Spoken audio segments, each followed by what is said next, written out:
On va en parler un peu plus tard avec Stéphane, parce qu'il y a les mêmes problèmes de fond pour l'analyse de la révolution russe soviétique, puisque pour les mêmes raisons, les mêmes causes, eh bien, on a eu cette même négation des faits et ce même acte majeur de mémoricide, d'inversion des choses. Pour la Révolution française, comment dire, on sait bien que les causes sont lointaines, ça remonte au moins au XIIIe siècle pour moi, avec tout ce débat universitaire, etc., qui va donner naissance à cette renaissance, et puis bien entendu au XVIIIe siècle. Le problème de fond, il est lequel? Le problème de fond, il s'agit de créer une société nouvelle. Bon. Une société, nouvelle, parce qu'avant, la société était centrée sur le divin, sur Dieu, notamment dans nos pays judéo-helléno-catholiques. Donc, petit à petit, on a décentré la société et on a voulu créer une société sans Dieu et avec au centre l'homme. Ça s'appelle l'humanisme, etc. Idée reprise par les Lumières, etc. Bien. Ça, c'est la théorie. Ensuite, il y a là l'application. C'est le même phénomène en Russie. Ensuite, il y a l'application. Parce qu'il s'agit dès 1750-1760 de créer un homme nouveau. Le problème d'ailleurs est actuel. Hein, c'est-à-dire que nous sommes en pleine continuité de ce problème de fond. Comment créer l'homme nouveau? Il n'y a que deux solutions. Soit on le régénère, et là tous les moyens sont possibles, et tous les moyens possibles et inimaginables sont utilisés. Soit on l'élimine. Et bien entendu, la révolution en cela est un bloc. C'est-à-dire que, dès le début, et Clémenceau a raison, dès le début, il y a cette idée qu'il faut qu'il y ait un point de rupture. Pour moi, la journée clé, c'est le 4 août 1789. Il y a le avant et après. On a la même chose en Russie. Il y a le avant et le après. C'est-à-dire qu'on va déconstruire la société française et on va imposer coûte que coûte, l'homme nouveau. Alors comment imposer l'homme nouveau? Et ça, c'est la spécificité de la Révolution française. Elle se veut une, indivisible et universelle. Ça, c'est les trois critères de cette révolution. Et puis, comme on n'y arrive pas naturellement, eh bien, on arrive à la terreur. Il a très bien parlé, c'est formidable. J'ai presque plus rien à dire.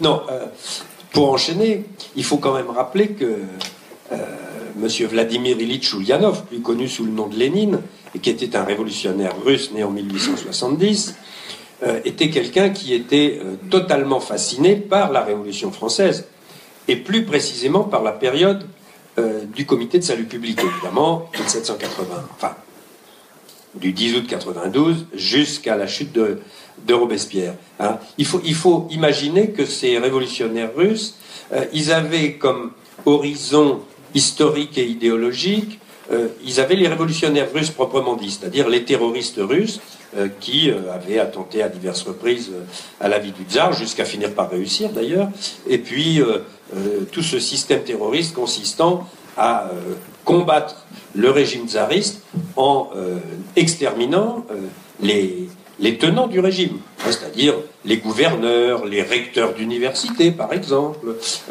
les professeurs, les policiers bien entendu, des militaires, hein, mais pas deux ou trois.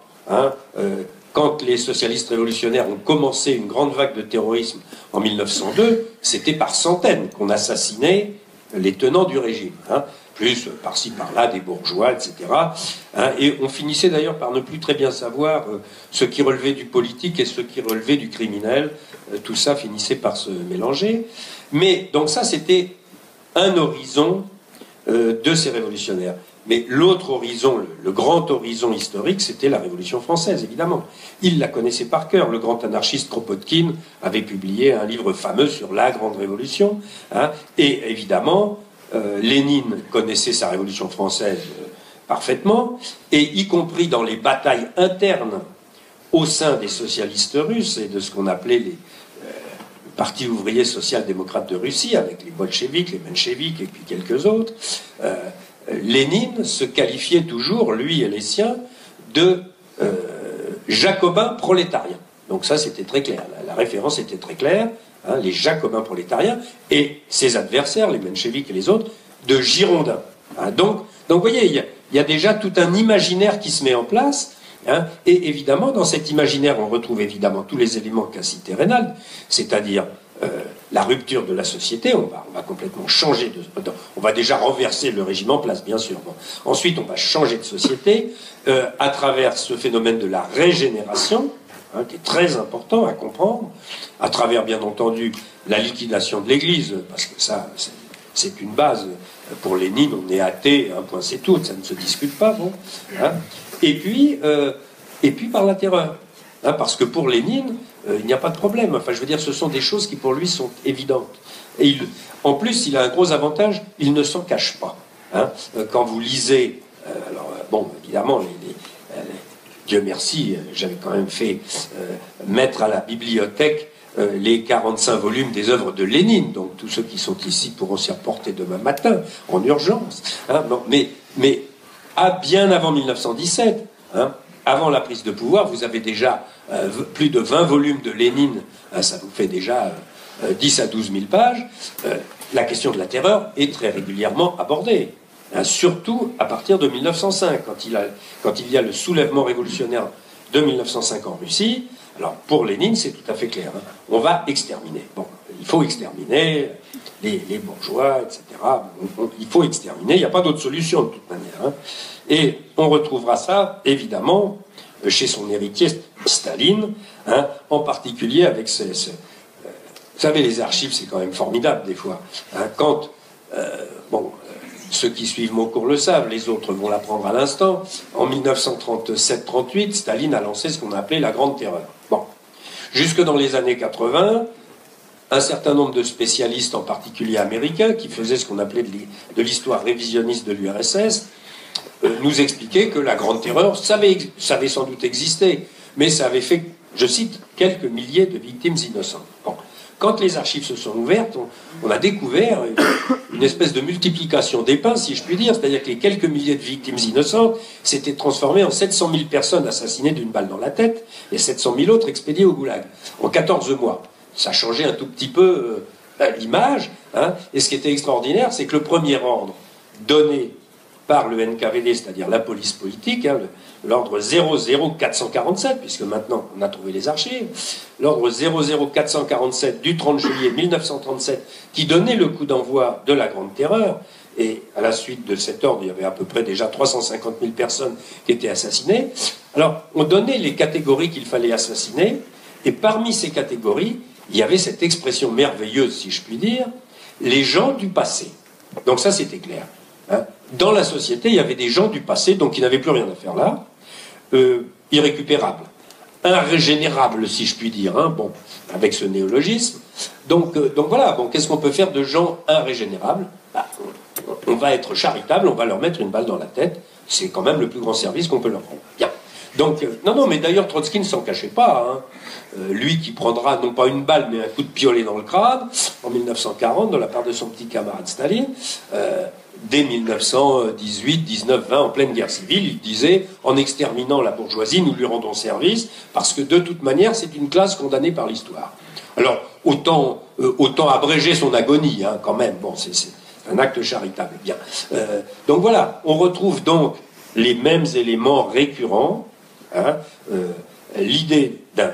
Alors, ce qui est tout à fait normal quelque part. Quand on parle de révolution, il s'agit bien de renverser, hein, de renverser ce qui est existant complètement et de faire table rase, comme le dit la chanson. Bon, l'internationale, pour ceux qui ne la connaissent pas, je ne vais pas la chanter, je vous rassure, je chante très mal.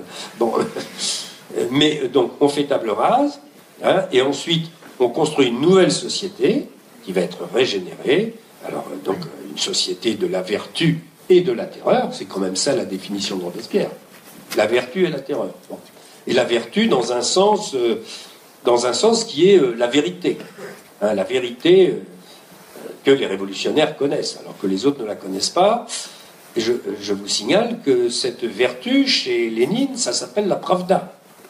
La Pravda, c'est le titre du journal des bolcheviks, jusqu'à la fin, d'ailleurs la Pravda existe toujours, et En russe, la pravda, ça veut dire la vérité, mais ça veut aussi dire la justice. Donc vous voyez, c'est une notion à diverses faces. Hein, et évidemment, dès que vous dites la justice, il s'agit presque d'une justice immanente qui dit ce qui est juste et ce qui n'est pas juste. Ben, ce sont les révolutionnaires, bien sûr. Hein. Donc on retrouve les éléments récurrents. Et à l'arrivée, le fait que des gens sont irrécupérables. Mais c'est pire que ça, c'est qu'en plus, il y a des gens qui ne sont pas d'accord et qui le manifestent. Alors ça, c'est franchement intolérable. Donc ceux-là, on va s'en occuper en priorité, bien sûr. Donc voilà, on a des éléments très parallèles, je dirais. Mais, incontestablement, la Révolution française, surtout dans sa phase jacobine, est la matrice. Hein, c'est la matrice qui sera reprise par tout le monde. Mais quand elle est reprise par Lénine, alors évidemment, comme elle peut être reprise par beaucoup d'idéologues, on a eu des quantités d'idéologues au XIXe siècle et au XXe siècle, je pourrais en citer beaucoup, y compris des candidats à la présidence de la République, aujourd'hui. Je ne citerai aucun nom, vous avez sûrement reconnu. Bon, enfin, si vous n'avez pas reconnu, vous viendrez me voir à la fin. Je vous le confierai. Bon, hein. Mais donc voilà, on a cette matrice. On a eu des quantités d'idéologues révolutionnaires. Simplement, ils ne passaient pas à l'acte. Le problème avec Lénine, c'est que c'est un idéologue révolutionnaire qui passe à l'acte. Donc là, c'est tout à fait différent. Parce que, bon, à partir du moment où on passe à l'acte, ben, évidemment, là, on fait bouger les lignes. On fait vraiment bouger les lignes, et avec des conséquences qui peuvent être évidemment totalement tragiques pour certains peuples. Donc Stéphane Courtois l'a rappelé, Lénine ne conçoit pas la révolution sans la terreur. Est-ce que pour la Révolution française, les révolutionnaires, certains révolutionnaires comme par exemple Robespierre, puisqu'on va être amené à en parler plus tard dans la conférence, est-ce que Robespierre concevait dès le début la Révolution française comme devant passer par la terreur? Je pense que dès le début, il y avait cette idée de création de l'homme nouveau qui passait par l'élimination de l'homme ancien. Et je pense que ceux qui avaient pensé ça pensaient que naturellement le peuple allait basculer. D'ailleurs, c'est très intéressant, lorsque la France déclare la guerre au reste du monde, la France est persuadée que le reste du monde va basculer naturellement dans son camp. Et donc les armées françaises arrivent dans les pays circonvoisins, je dirais, la fleur au fusil. Bon. Et d'ailleurs, l'histoire, dans un premier temps, semble leur donner raison, puisqu'il y a toute une politique de communication qui explique que les peuples, au nom de la souveraineté nationale, populaire, doivent se soulever contre les princes.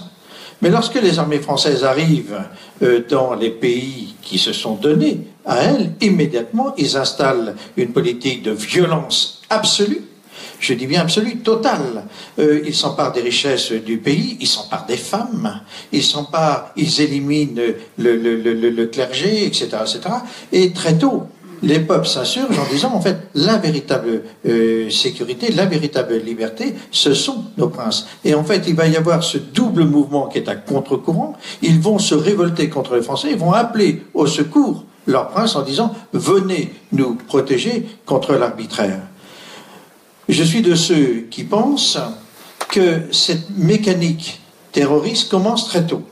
Elle commence d'ailleurs, pour moi, dès 1788, avec une violence que les historiens n'ont pas encore évaluée à son juste niveau en 1788, un peu partout en France. On a le même phénomène d'ailleurs en Russie, on a le même phénomène d'ailleurs en Allemagne nationale socialiste. Vous savez, c'est des phénomènes récurrents. On prépare les choses, on prépare les esprits, et on prépare par la violence la soumission.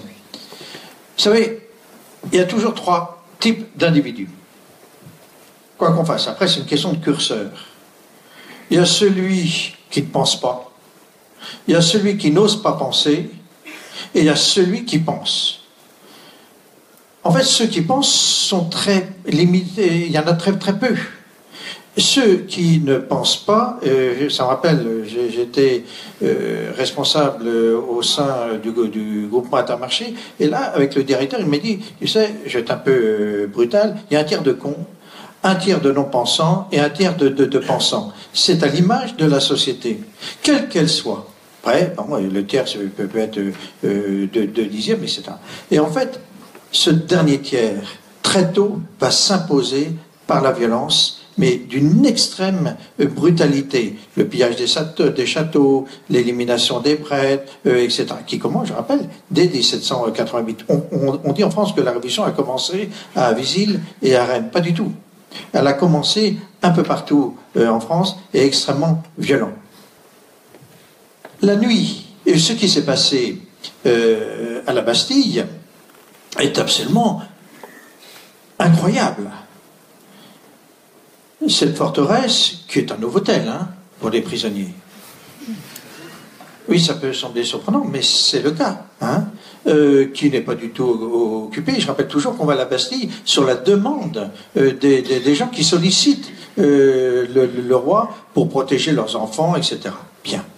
D'ailleurs, lorsqu'on va occuper la Bastille, il n'y a que cette personne, et c'est vrai. Ce qui est très intéressant, c'est que le gouverneur se donne à Paris.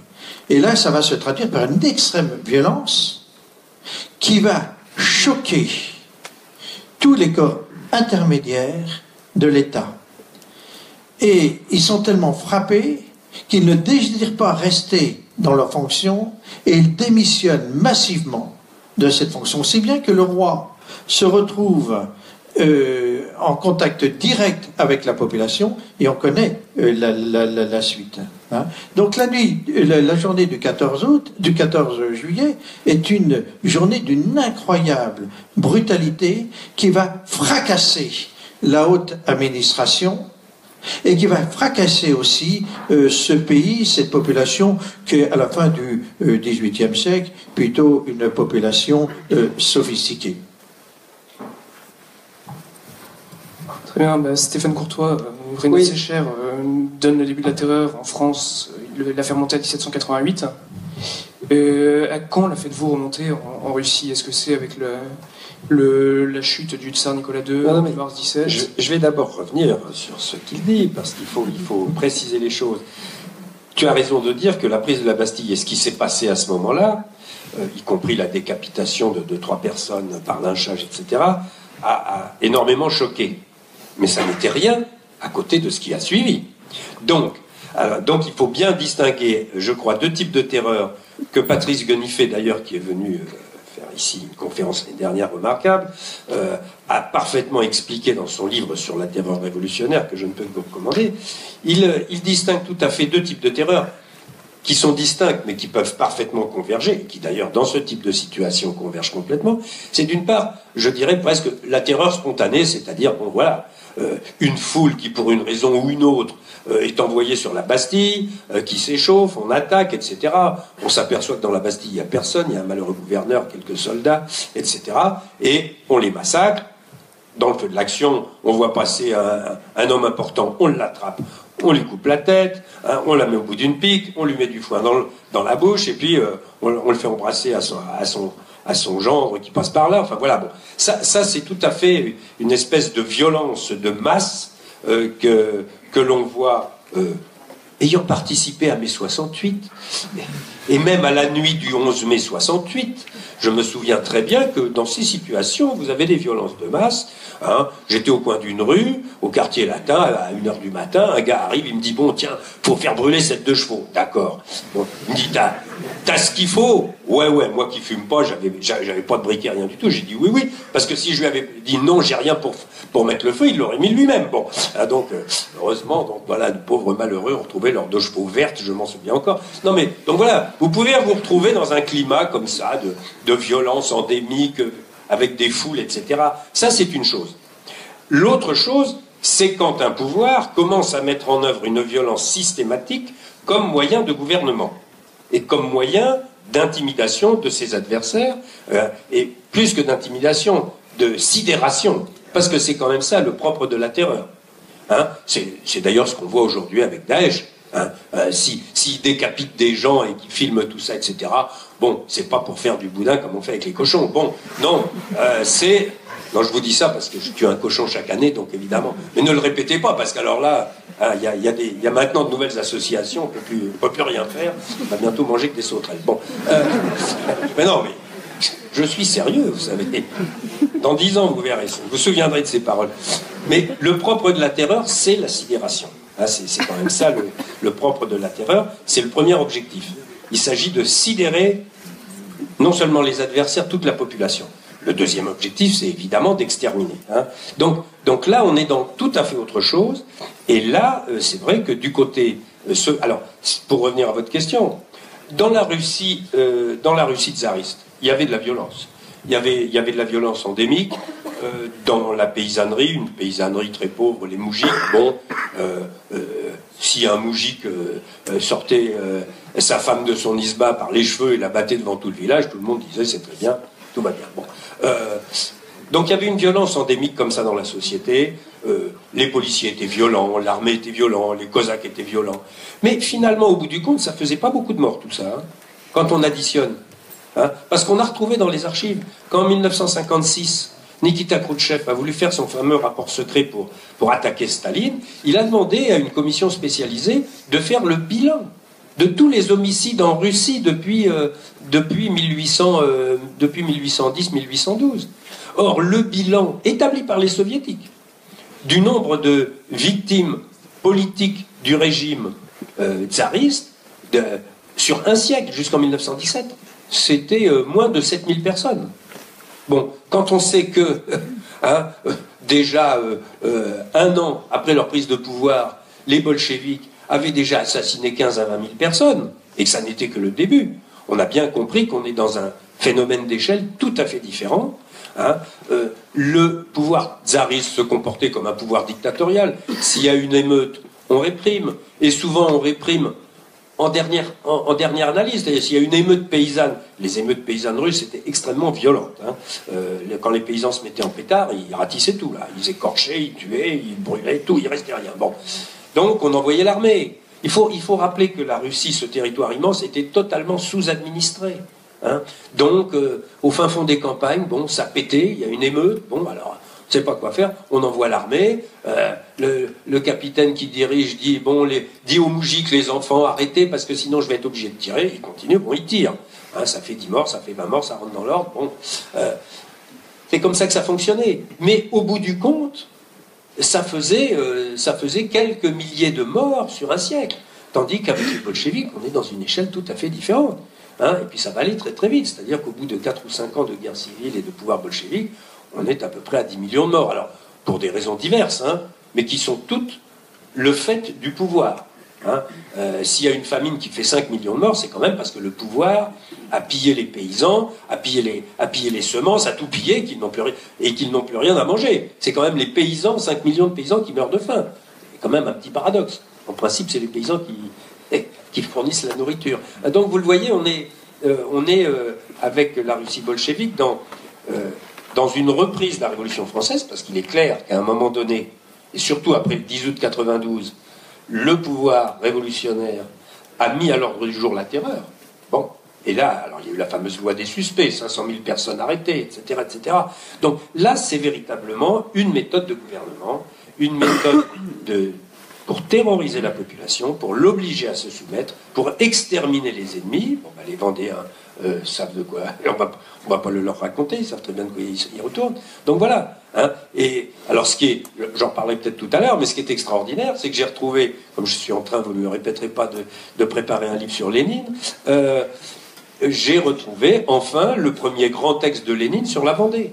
Hein, parce que quand Lénine parle de la terreur et qu'il va falloir exterminer, immédiatement, il cherche une référence historique. La référence historique, c'est la Vendée. Hein.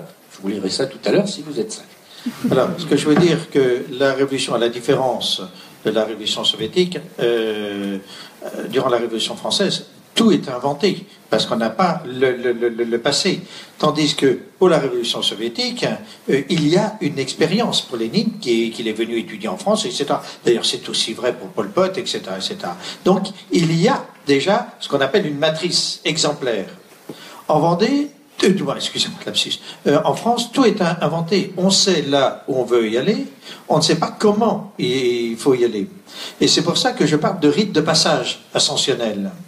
Et il est clair, par exemple, qu'il faut fracasser, sidérer, rendre complice le peuple. Ce sont les trois grandes dimensions. Et Stéphane a raison d'insister sur cette terminologie qui est extrêmement précise de fracas, et de sidération. Je rappelle toujours que la société française du XVIIIe siècle est une société extrêmement sophistiquée, qui est une société profondément chrétienne, où on respecte l'homme en tant qu'homme.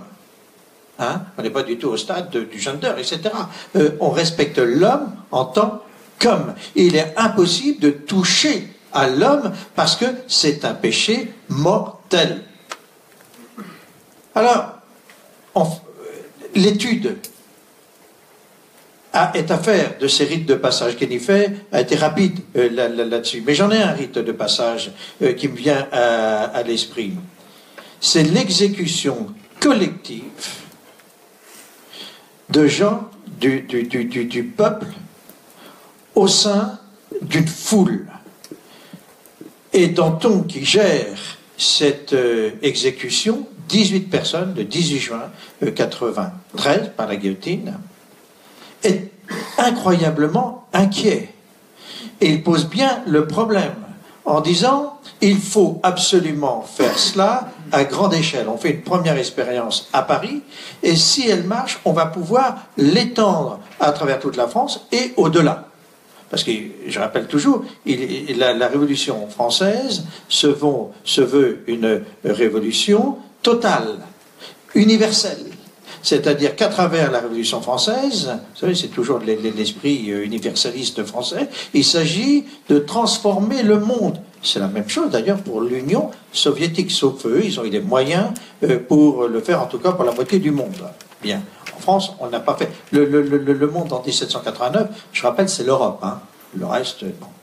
Et donc, l'exécution du 18 juin est une exécution programmée. D'autant plus que parmi les victimes, il y a une fille, Thérèse de Maulien pour les Bretons, qui est extraordinairement belle. Et comme on est dans la vieille France, elle est devant.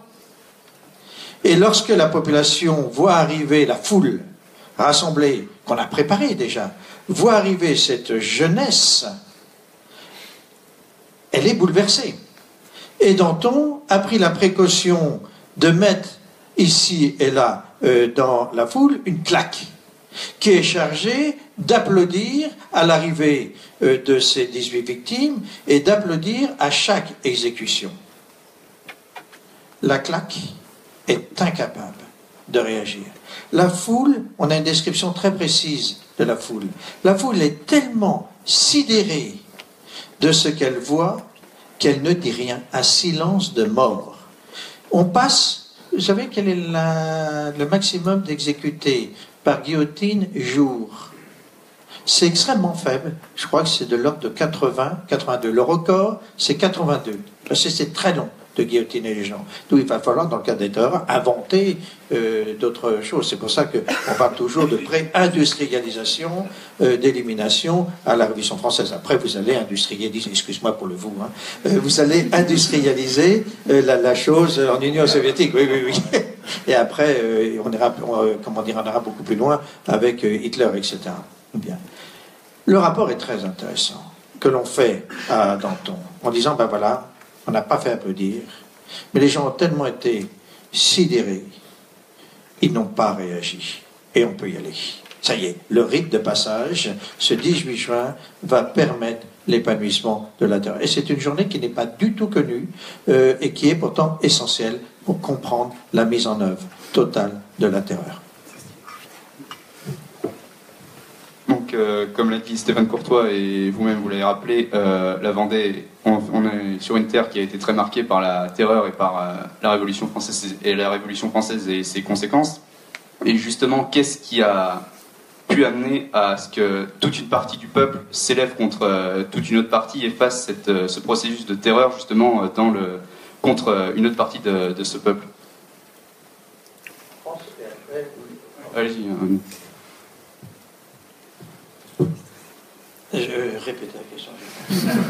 Non, j'étais pris par un autre... Qu'est-ce qui a amené justement à ce qu'une partie du peuple aille massacrer une autre partie aille massacrer par exemple toute une province, la Vendée par exemple? Bon, pour les bourreaux, la réponse elle est claire, on l'a faite. Hein. Bon. Pour les victimes, Entre 1788 et le recrutement des 300 000 hommes, je rappelle tout de même l'origine du recrutement des 300 000 hommes.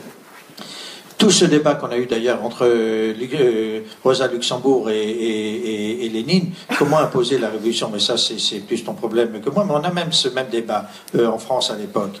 Est-ce qu'on doit faire d'abord la révolution à l'intérieur des frontières et ensuite l'exporter, ou d'abord l'exporter à l'étranger pour mieux l'imposer en France? C'est le deuxième discours qui l'emporte en France à l'époque. Ce n'est pas une question de courant politique, c'est une question de stratégie. Bien. Et en fait, on déclare la guerre au reste du monde. Je rappelle toujours qu'il n'y a aucun pays en Europe qui a déclaré la guerre à la France.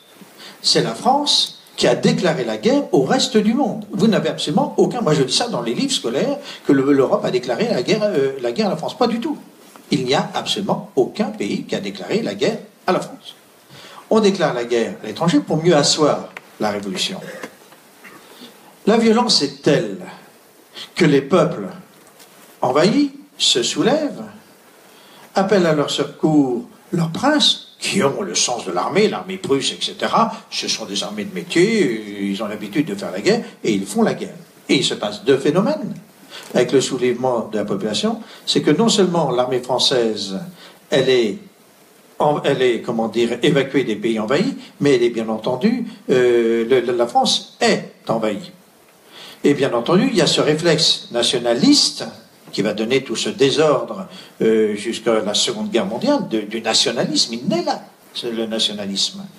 Et sur le terrain, j'entends, dans les consciences populaires, il naît au moment où les troupes étrangères, qui ont été agressées, je rappelle, envahissent le territoire national. Et on va, comment dire, recruter 300 000 hommes. Le système de recrutement est un système intéressant à étudier. Le ministère a imaginé donc lever 300 000 hommes et à charge pour les départements de définir par commune le nombre de recrutés. Bien entendu, il faut bien comprendre la mécanique. C'est le maire qui est officier municipal, donc exempté du service militaire obligatoire, qui théoriquement doit faire un tirage au sort. Mais comme ces maires sont nommés par le pouvoir central, bien entendu, ils ne vont pas respecter le règlement. Et ils vont choisir arbitrairement, en fait, tous leurs ennemis au sein des communes. Vous savez, ce qui s'est passé hier pourrait se passer aujourd'hui et les questions seraient les mêmes. Vous savez, les hommes de 1789, contrairement à ce que je peux entendre, ne descendent pas de l'homme de Cro-Magnon. Ils pensent. Il y a 2000 ans de civilisation dans ce pays, et 2000 ans, je dirais, de civilisation politique. Bien. Et les gens savent parfaitement ce qu'est la politique sous l'Ancien Régime. Et je rappelle d'ailleurs à mesdemoiselles que la femme est un acteur de la vie politique sous l'Ancien Régime. Et d'ailleurs, c'est la femme qui fait souvent le vote. Hein.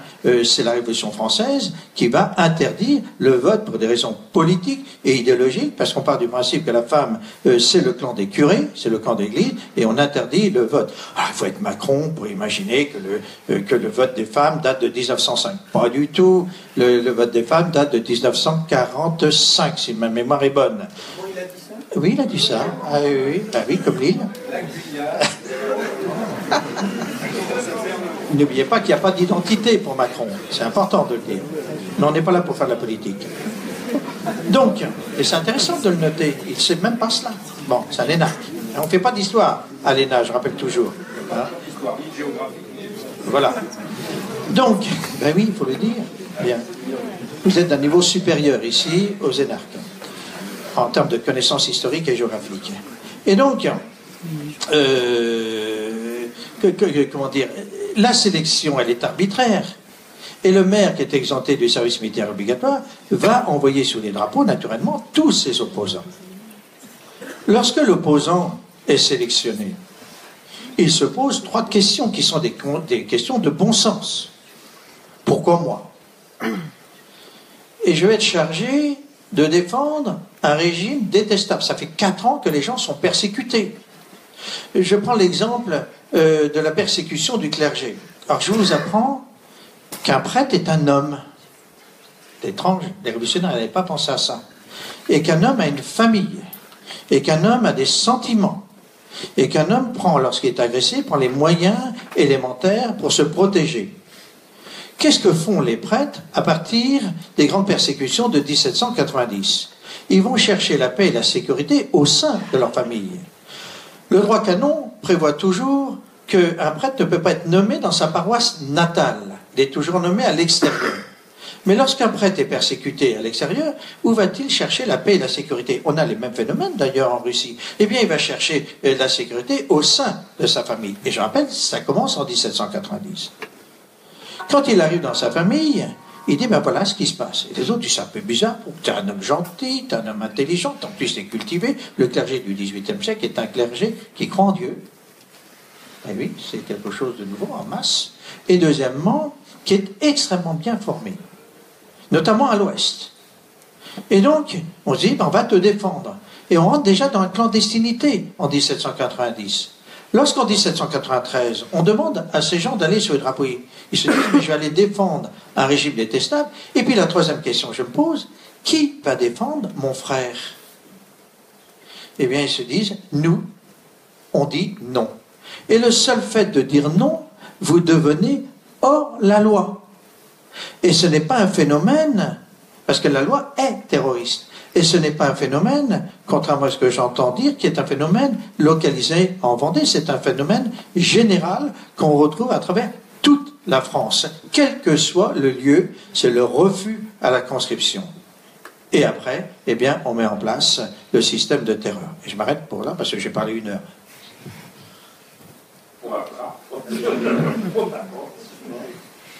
Oui, moi je voudrais soulever un point supplémentaire parce que, bon, qu'il y a un phénomène de terreur qui se met en place, y compris un phénomène de terreur comme moyen de gouvernement.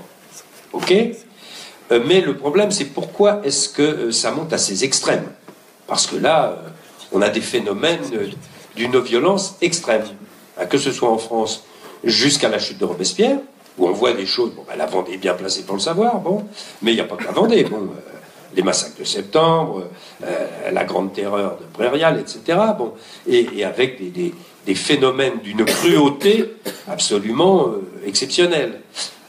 Et en Russie, pendant la guerre civile et après, on a des phénomènes d'une cruauté, alors, 100 fois pire, et par l'échelle du nombre de victimes, et par le type de cruauté, parce que vraiment, on invente des choses tous les matins. Hein.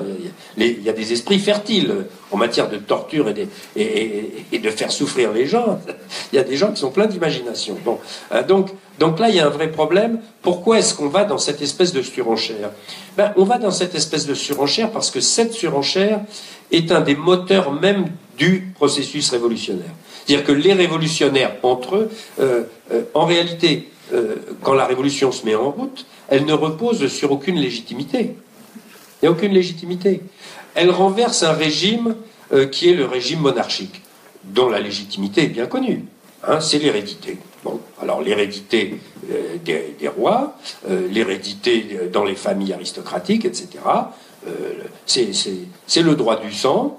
Hein, c'est comme ça que ça marche depuis des siècles. Et bon, ça a fait ses preuves. Bon, ça, on le renverse. On n'en veut plus. Hein, c'est l'égalité, etc. D'un autre côté, on veut mettre en place un système dit démocratique, c'est-à-dire un système d'élection, un homme, une voix. Or, Guenifet en particulier, qui avait fait sa thèse là-dessus, avait très bien montré que les élections sous la Révolution française, c'était plus on avançait en révolution, moins les élections étaient sincères. Alors, vous me direz, en 2017, je ne sais pas si l'élection présidentielle sera très sincère, mais c'est une autre histoire. Les historiens dans 20 ans le diront. Mais en tout cas, il est clair que ces élections de la Révolution française sont de moins en moins sincères. Il y a de moins en moins de gens qui y participent, tout simplement parce que la terreur se met en place, que des gens qui sont des opposants n'osent plus se présenter à l'élection, et que donc il n'y a personne pour voter pour eux. Donc l'élection est déjà très rapidement trafiquée, en particulier celle de la Convention en 1792. Donc ces deux systèmes de légitimité du pouvoir, ou l'ancien système héréditaire, ou le nouveau système démocratique, un homme, une voix, aucun des deux ne fonctionne, et donc il n'y a aucune base réelle à la légitimité du pouvoir en place. si ce n'est la surenchère révolutionnaire. C'est-à-dire qu'il y en a toujours un qui dit « Ah, moi je suis plus révolutionnaire que vous ». Et dans ce cadre-là, Robespierre n'est pas mauvais, il est débordé sur sa gauche, hein, il y a les enragés, Hébert, etc. Il y a Danton qui menace, il y en a d'autres, des Moulins, etc. Hein. Donc c'est ce problème de surenchère révolutionnaire, idéologique, entre les leaders, qui fait qu'on monte aux extrêmes. On monte toujours plus aux extrêmes. Et alors chez Lénine, c'est tout à fait spectaculaire, parce que lui, il a déjà fait ce processus depuis 1902 à peu près, jusqu'à 1917. Ce processus de surenchère au sein du mouvement révolutionnaire, il en est le leader. Hein. Et chaque fois qu'il y a quelqu'un qui pourrait lui voler la posture de leader du mouvement révolutionnaire, il le massacre par une polémique quelconque, en le traitant de tous les noms, de voyou, etc. Et il prend une position plus radicale encore, hein, de manière à se positionner comme le seul vrai représentant du mouvement révolutionnaire. Et ce mouvement-là, il le fait entre 1902 et 1917. Donc quand la situation de 1917 se présente comme une situation révolutionnaire, bon, bah, il est tout prêt. Le ressort est tendu au maximum, il va se déclencher d'un seul coup, hein, et à peine Lénine, grâce au service secret allemand, arrive-t-il à rentrer en Russie, immédiatement, il attaque le pouvoir révolutionnaire en place, le gouvernement provisoire, hein, le Conseil des soviets, tout ça, c'est des bourgeois, etc. Il faut balancer tout ça, il faut renverser tout ça, il faut renverser les capitalistes, il faut renverser la propriété privée, etc. Donc il y a ce phénomène de surenchère entre les révolutionnaires qui fait que celui qui est le plus radical arrive à emporter la position dominante jusqu'au moment où il va tomber. Ben, c'est le cas de Robespierre. Le problème, c'est qu'avec Lénine, il ne tombe pas. Il ne tombe pas parce qu'il a pris les leçons de la Révolution française. Et que donc, il prend le pouvoir le 7 novembre, dès le 20 décembre, donc à peu près 5 semaines ou 6 semaines plus tard, il crée la Tchéka, la fameuse police politique, hein, dirigée par son petit camarade Dzerzhinsky, qu'il présente d'ailleurs, quand il le fait nommer, comme notre Fouquier-Tinville, c'est-à-dire le président du tribunal révolutionnaire. Donc, les choses sont très claires. Et quant à Dzerzhinsky, c'est un homme qui a des principes très simples. Hein, il déclare le meilleur moyen de faire taire un homme, c'est de lui mettre une balle dans la tête. Ce qui est d'un bon sens absolu. Hein.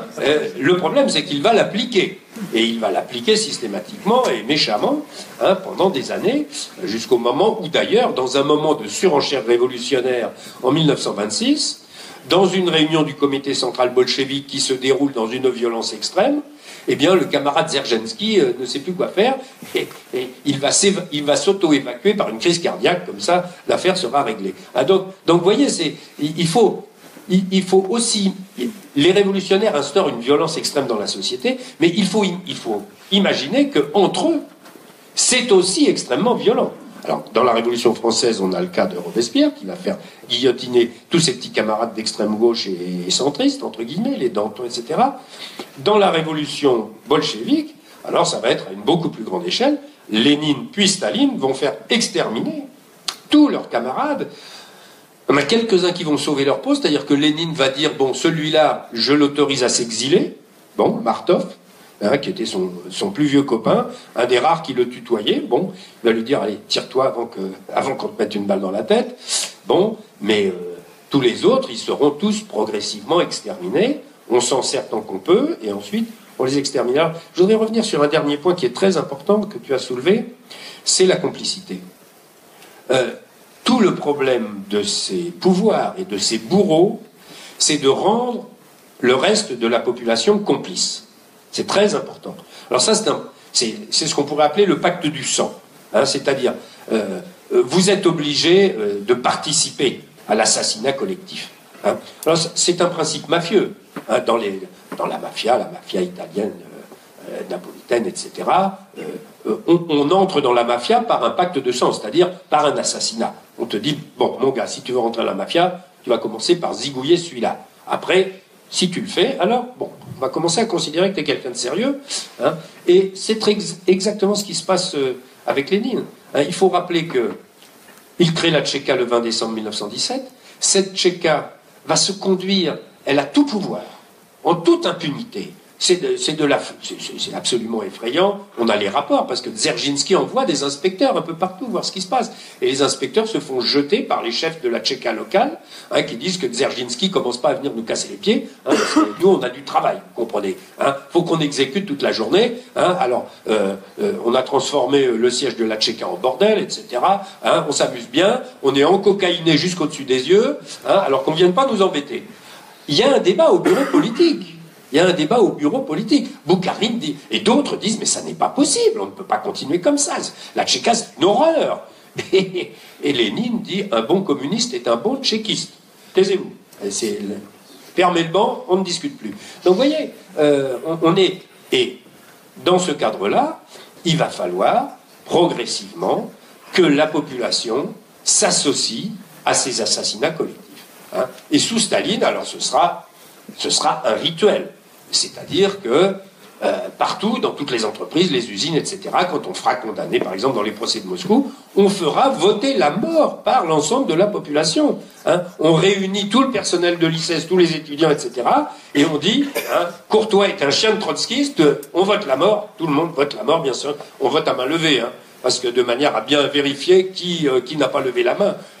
Et tout le monde est presque tenté de lever les deux mains, mais bon, là, ça ressemble à autre chose. Et, bon, hein, non, mais il faut bien prendre conscience de ça. C'est extrêmement important de voir comment le pouvoir fait tout pour rendre tout le monde complice. Hein.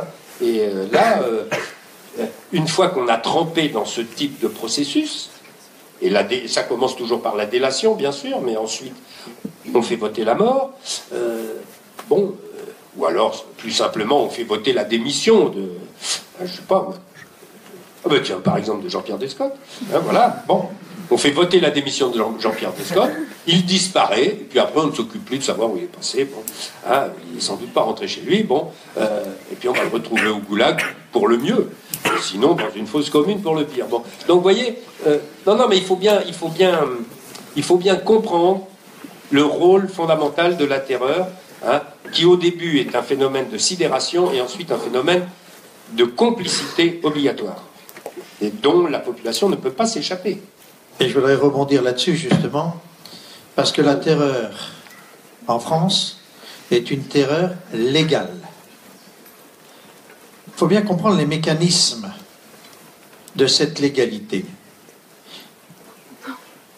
Le comité de salut public est issu de l'Assemblée nationale qu'on appelle convention. Alors je vais retenir le mot Assemblée nationale, c'est pas le bon mot, mais c'est pour la clarté du débat pour vous. Le comité de salut public, c'est pas quelque chose d'extérieur à l'Assemblée nationale. C'est une partie intégrante de l'Assemblée nationale. C'est une émanation. C'est ce comité de salut public, et ça, c'est que l'école marxiste a voulu nier, est à l'origine de ce système de pensée en amont. Mais aussi, elle rend complice le peuple souverain par l'intermédiaire du vote.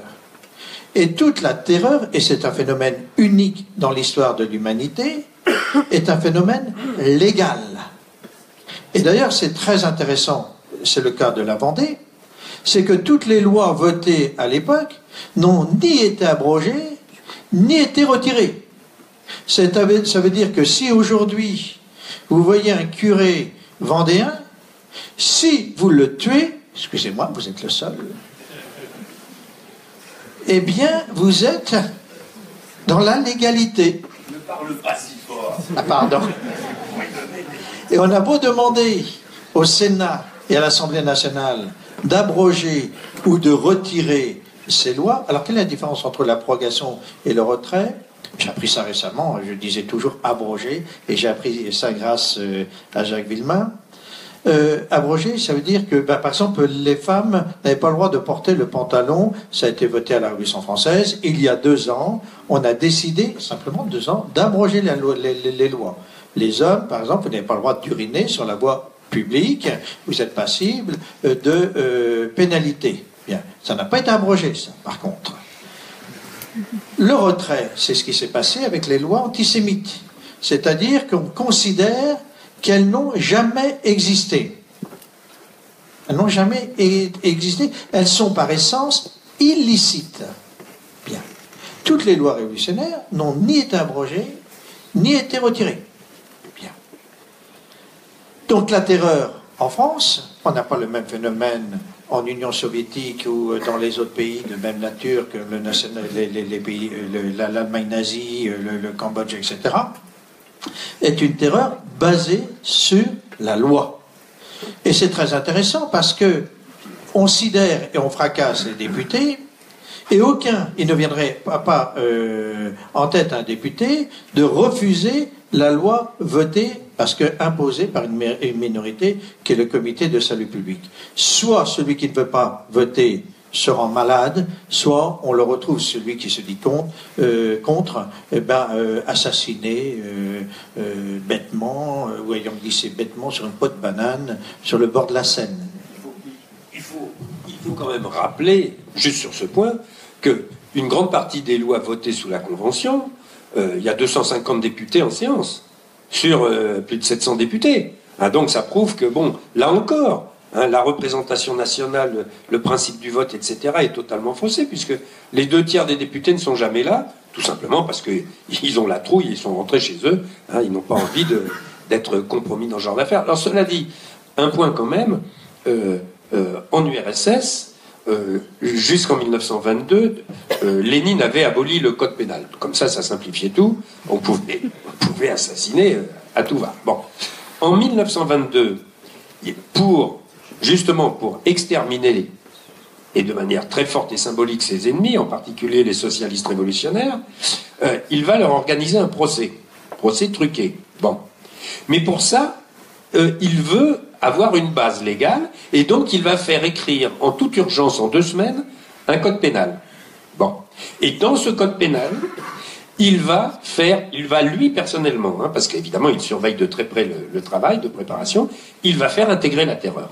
En disant, nous ne devons pas nous cacher derrière notre petit doigt, la terreur doit figurer dans le code pénal, mais attention, il ne faut pas que ce soit interprété d'un point de vue juridique. Ça doit être interprété du point de vue de la conscience révolutionnaire.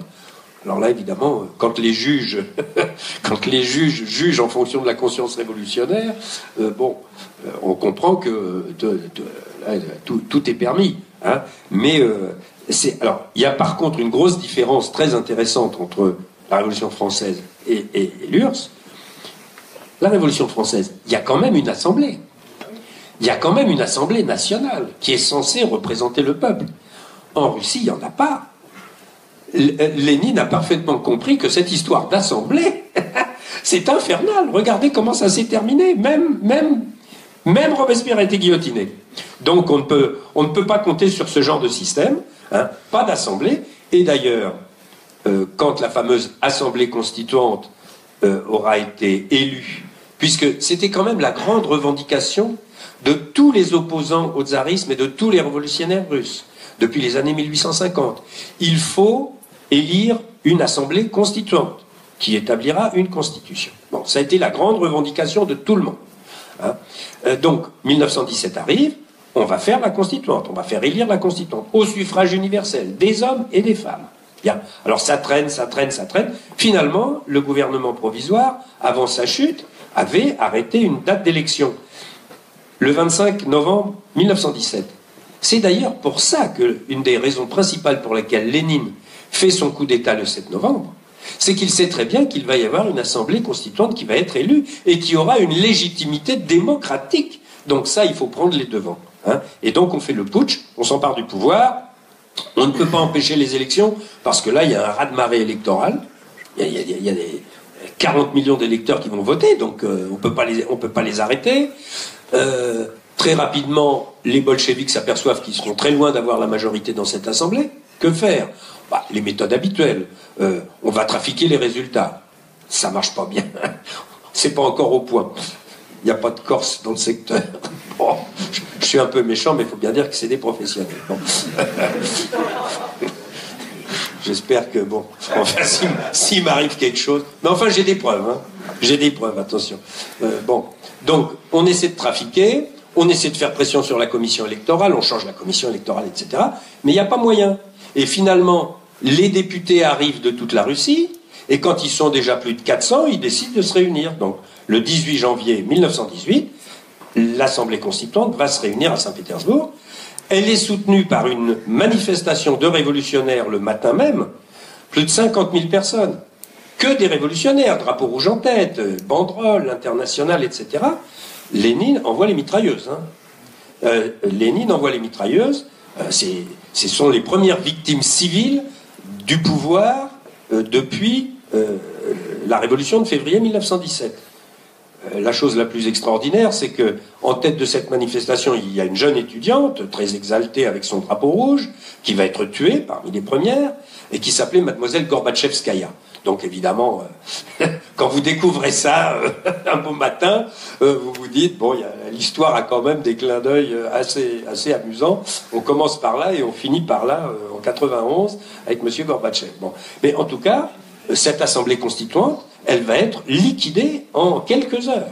En quelques heures, par la force. Lénine ne veut surtout pas de ça. Et en réalité, ce qui est le vrai pouvoir, c'est le Parti communiste. C'est le Parti communiste. Et là, donc, un organisme incontrôlable, incontrôlé, secret, on ne sait pas qui le dirige, on ne sait pas, enfin on sait que c'est Lénine, mais évidemment, en France, vous achetez votre journal tous les matins, éventuellement le Canard enchaîné, vous allez savoir tout ce qui se passe à l'Élysée. Là, vous ne saurez jamais rien de ce qui se passe à la tête du pouvoir et du Parti communiste. Alors, je vais sans doute vous choquer dans ce que je vais vous dire. C'est, pas toi, tu as l'habitude de tout, l'arme de la Révolution française est la loi. Et la base de la loi, c'est la Déclaration des droits de l'homme. Mais la Déclaration des droits de l'homme en France est une déclaration des droits de l'homme basée sur le droit. Mais bien entendu, le droit est évolutif. Et ce qui est très intéressant, et je rejoins par un autre biais ce que tu viens de dire tout de suite, c'est comme on décide que l'homme ne peut être que progressiste. Vous savez, les mots sont toujours les mêmes. Les totalitaires utilisent toujours les mêmes mots. Que ce soit aujourd'hui ou hier. Méfiez-vous des gens qui parlent de progrès de l'humanité. Toujours les mêmes. L'idée est la suivante.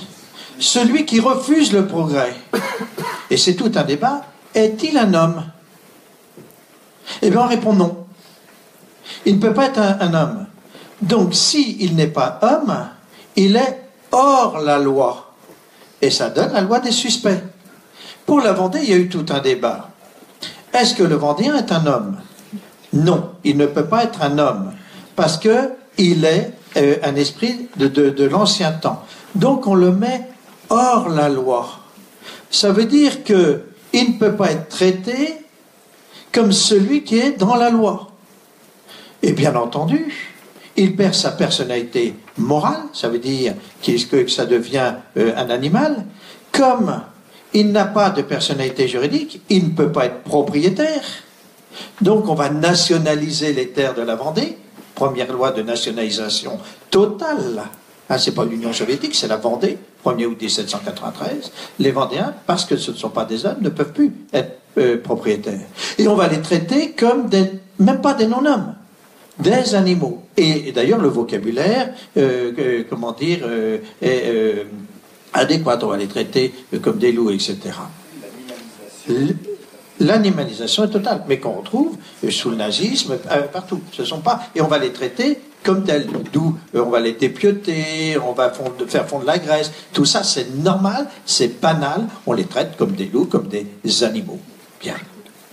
Et ce qui explique, d'ailleurs, et ça scandalise toujours, eh bien, qu'il n'y ait pas de justice qui leur soit appliquée, qui n'ont pas le droit de passer devant des tribunaux avec la capacité de se défendre, d'avoir un avocat, puisque ce ne sont pas des hommes. Le problème qu'il y a lorsqu'ils passent devant le tribunal, est-ce qu'on doit les exécuter immédiatement ou pas? C'est le seul problème. Donc il faut bien avoir conscience de ça, c'est que la terreur, dans le cadre de la Révolution française, est une terreur légale avec toute l'expression que je viens de vous dire. Ce qui n'est pas le cas, en tout cas dans un premier temps, pour l'Union soviétique, et ce qui ne sera pas d'ailleurs le cas dans le cadre du national-socialisme. Alors, Reynald Secher. Vous travaillez un peu, On fait tout le boulot. Il me dit c'est bien, continuez de parler. On vous a invité pour débattre. Donc pour en revenir à la Vendée, vous avez employé le terme de génocide pour définir ce qui s'est passé en Vendée. Donc ce terme a été longtemps contesté, beaucoup vous ont attaqué sur le sujet. Et cette année, au début de l'année, il y a un livre qui est sorti, publié par Jacques Villemain, qui vient appuyer vos thèses. Et donc sur quoi appuyez-vous cette thèse du génocide pour définir ce qui s'est passé en Vendée? Alors on peut le faire ensemble, ça, puisqu'on a travaillé la question ensemble. Non, mais puisque, comment dire, c'est toi qui as publié le Babeuf et qui a dans ta collection. Non, c'est avant que tu arrives au le Babeuf. Mais en tout cas, du génocide au mémoricide, c'était sous ta tutelle. Alors je reviens, c'est une mécanique qui est choquante, mais pourtant que vous voyez sous vos yeux à l'heure actuelle. Je vous ai dit tout à l'heure en introduction qu'on veut créer l'homme nouveau.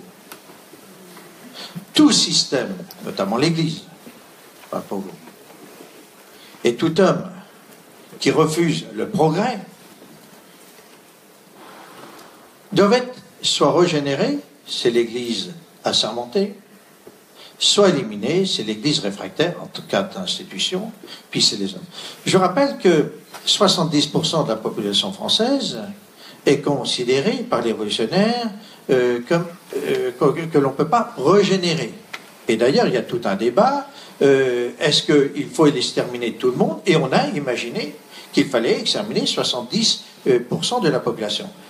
La population, en 1789, en France, c'est 28 millions d'habitants. Je crois que tous les historiens sont d'accord maintenant sur ce chiffre.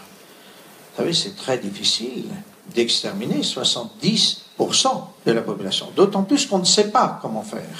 On ne sait pas comment faire. On n'a pas le recul, l'expérience pour ça. Et d'ailleurs, c'est vrai qu'on n'a même pas le verbe, on n'a même pas le mot. Bien. Et d'ailleurs, lorsque on va prendre conscience de la nature de la répression en Vendée, on va chercher désespérément des mots. C'est le général Danican qui ne va pas le trouver. C'est le révolutionnaire Babeuf qui se dit je vais être obligé d'en inventer un, et ça va être le mot de néologisme populicide. Et malheureusement, c'était le bon mot. Si le mot populicide avait été retenu par le droit national et international, on n'aurait pas ce débat sur le génocide à l'heure actuelle, parce que les gens vont à la sémantique et ne vont pas au contenu juridique qui a été défini en 45 et 48. Pourquoi est-ce qu'on arrive à la Vendée à cette notion de génocide? 3 choses à dire en avant-propos. C'est que le sujet de la Vendée avait été un sujet de facto interdit dans la recherche universitaire. Il n'y avait jamais eu de débat sur la Vendée, de travaux sur la nature de la répression en Vendée de 1794 à 1983. Personne n'avait émis l'idée autre que la Révolution française, que la Vendée puisse être autre chose qu'une simple guerre civile. Aussi bien les Bleus que les Blancs, aussi bien les Républicains que les Royalistes. Personne n'imaginait qu'il y ait eu autre chose. Le premier homme à se poser la question est un universitaire, Jean Meyer, qui est un malgré nous, qui lui a tout connu, qui était capitaine de l'armée rouge, entre autres, chez toi.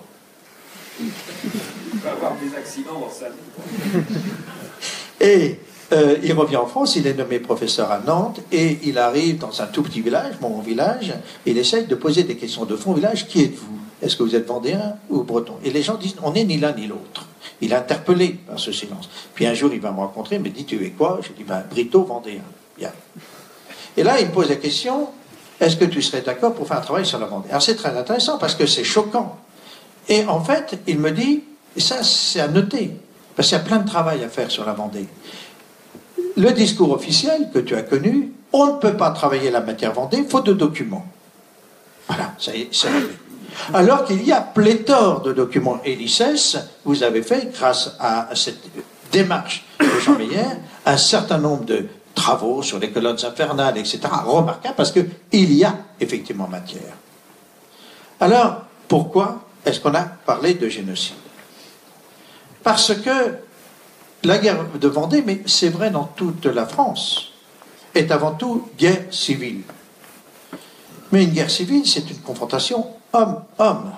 Et dans le cadre d'une guerre civile, on respecte l'enfant et la femme. Il peut y avoir des dérapages, des incidents, etc., mais par nature. Et ce qui est stupéfiant en Vendée, c'est que très tôt, le 26 juillet 1793, Robespierre, qui n'est pas encore élu au sein du comité de salut public, est présent, décide froidement 4 choses.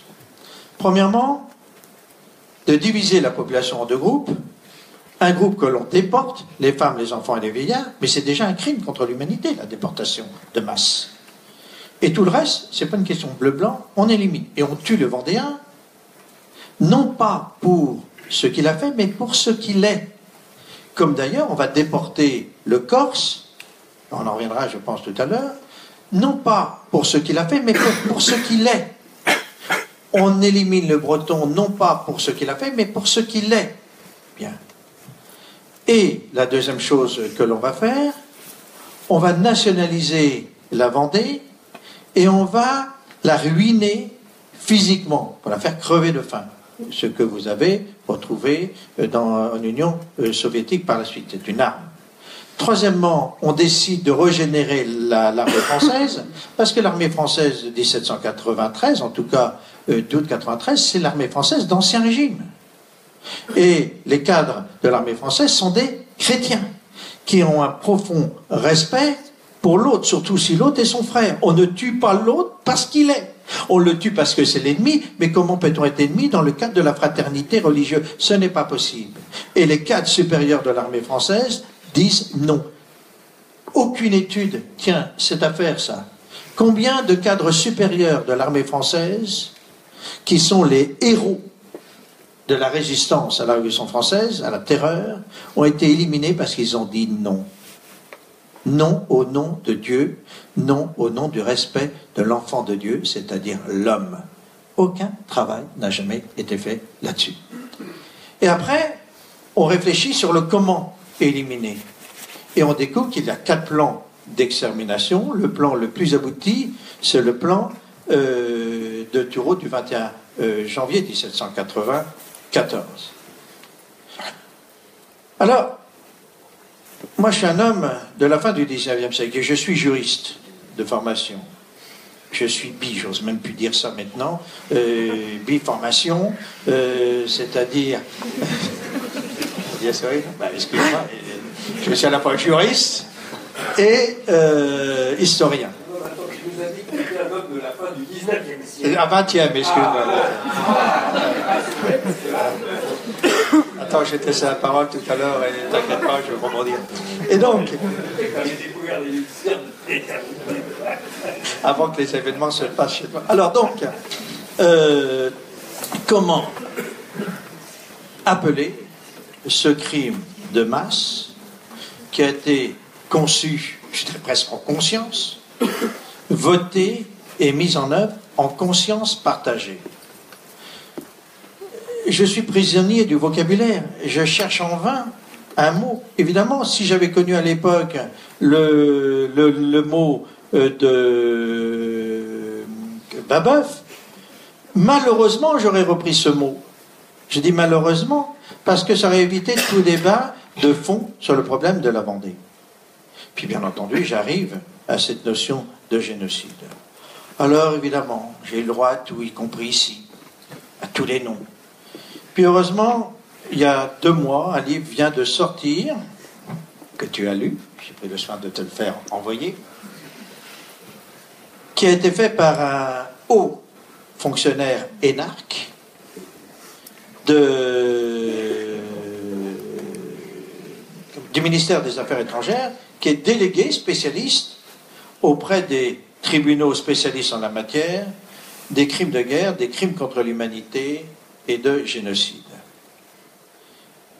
Et il a étudié en profondeur, en tant que juriste, ce qu'était la nature profonde de la guerre de Vendée, et il conclut, bien sûr, que c'est un génocide.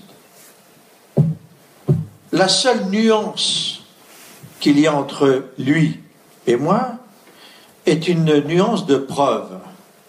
Parce que lui, il fait commencer le génocide le 21 janvier 1794, alors que moi, je le fais commencer le 26 juillet 1793. Pourquoi cette nuance? Parce que c'est un pénaliste et que moi, je suis un historien. Et que moi, je dis qu'avant les faits objectifs avérés, il y a tout un processus de mise en œuvre des choses.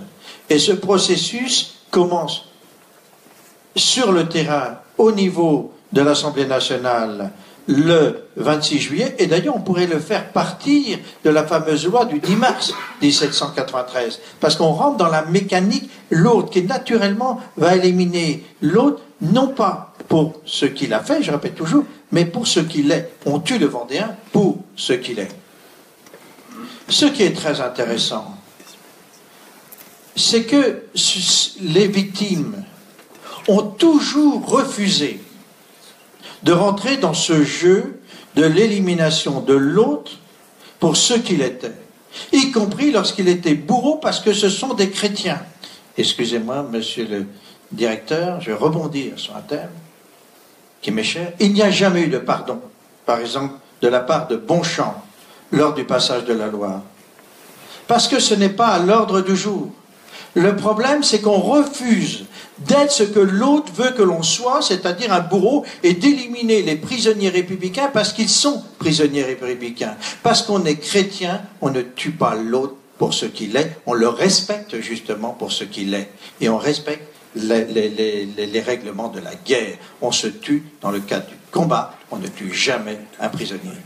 Ce que la Convention ne pouvait pas accepter. Et d'ailleurs, l'échange téléphonique qu'il y a entre Westermann, excusez-moi l'anachronisme, l'échange téléphonique va durer 6 jours, l'aller-retour, entre Westermann et, le comité de salut public est très simple.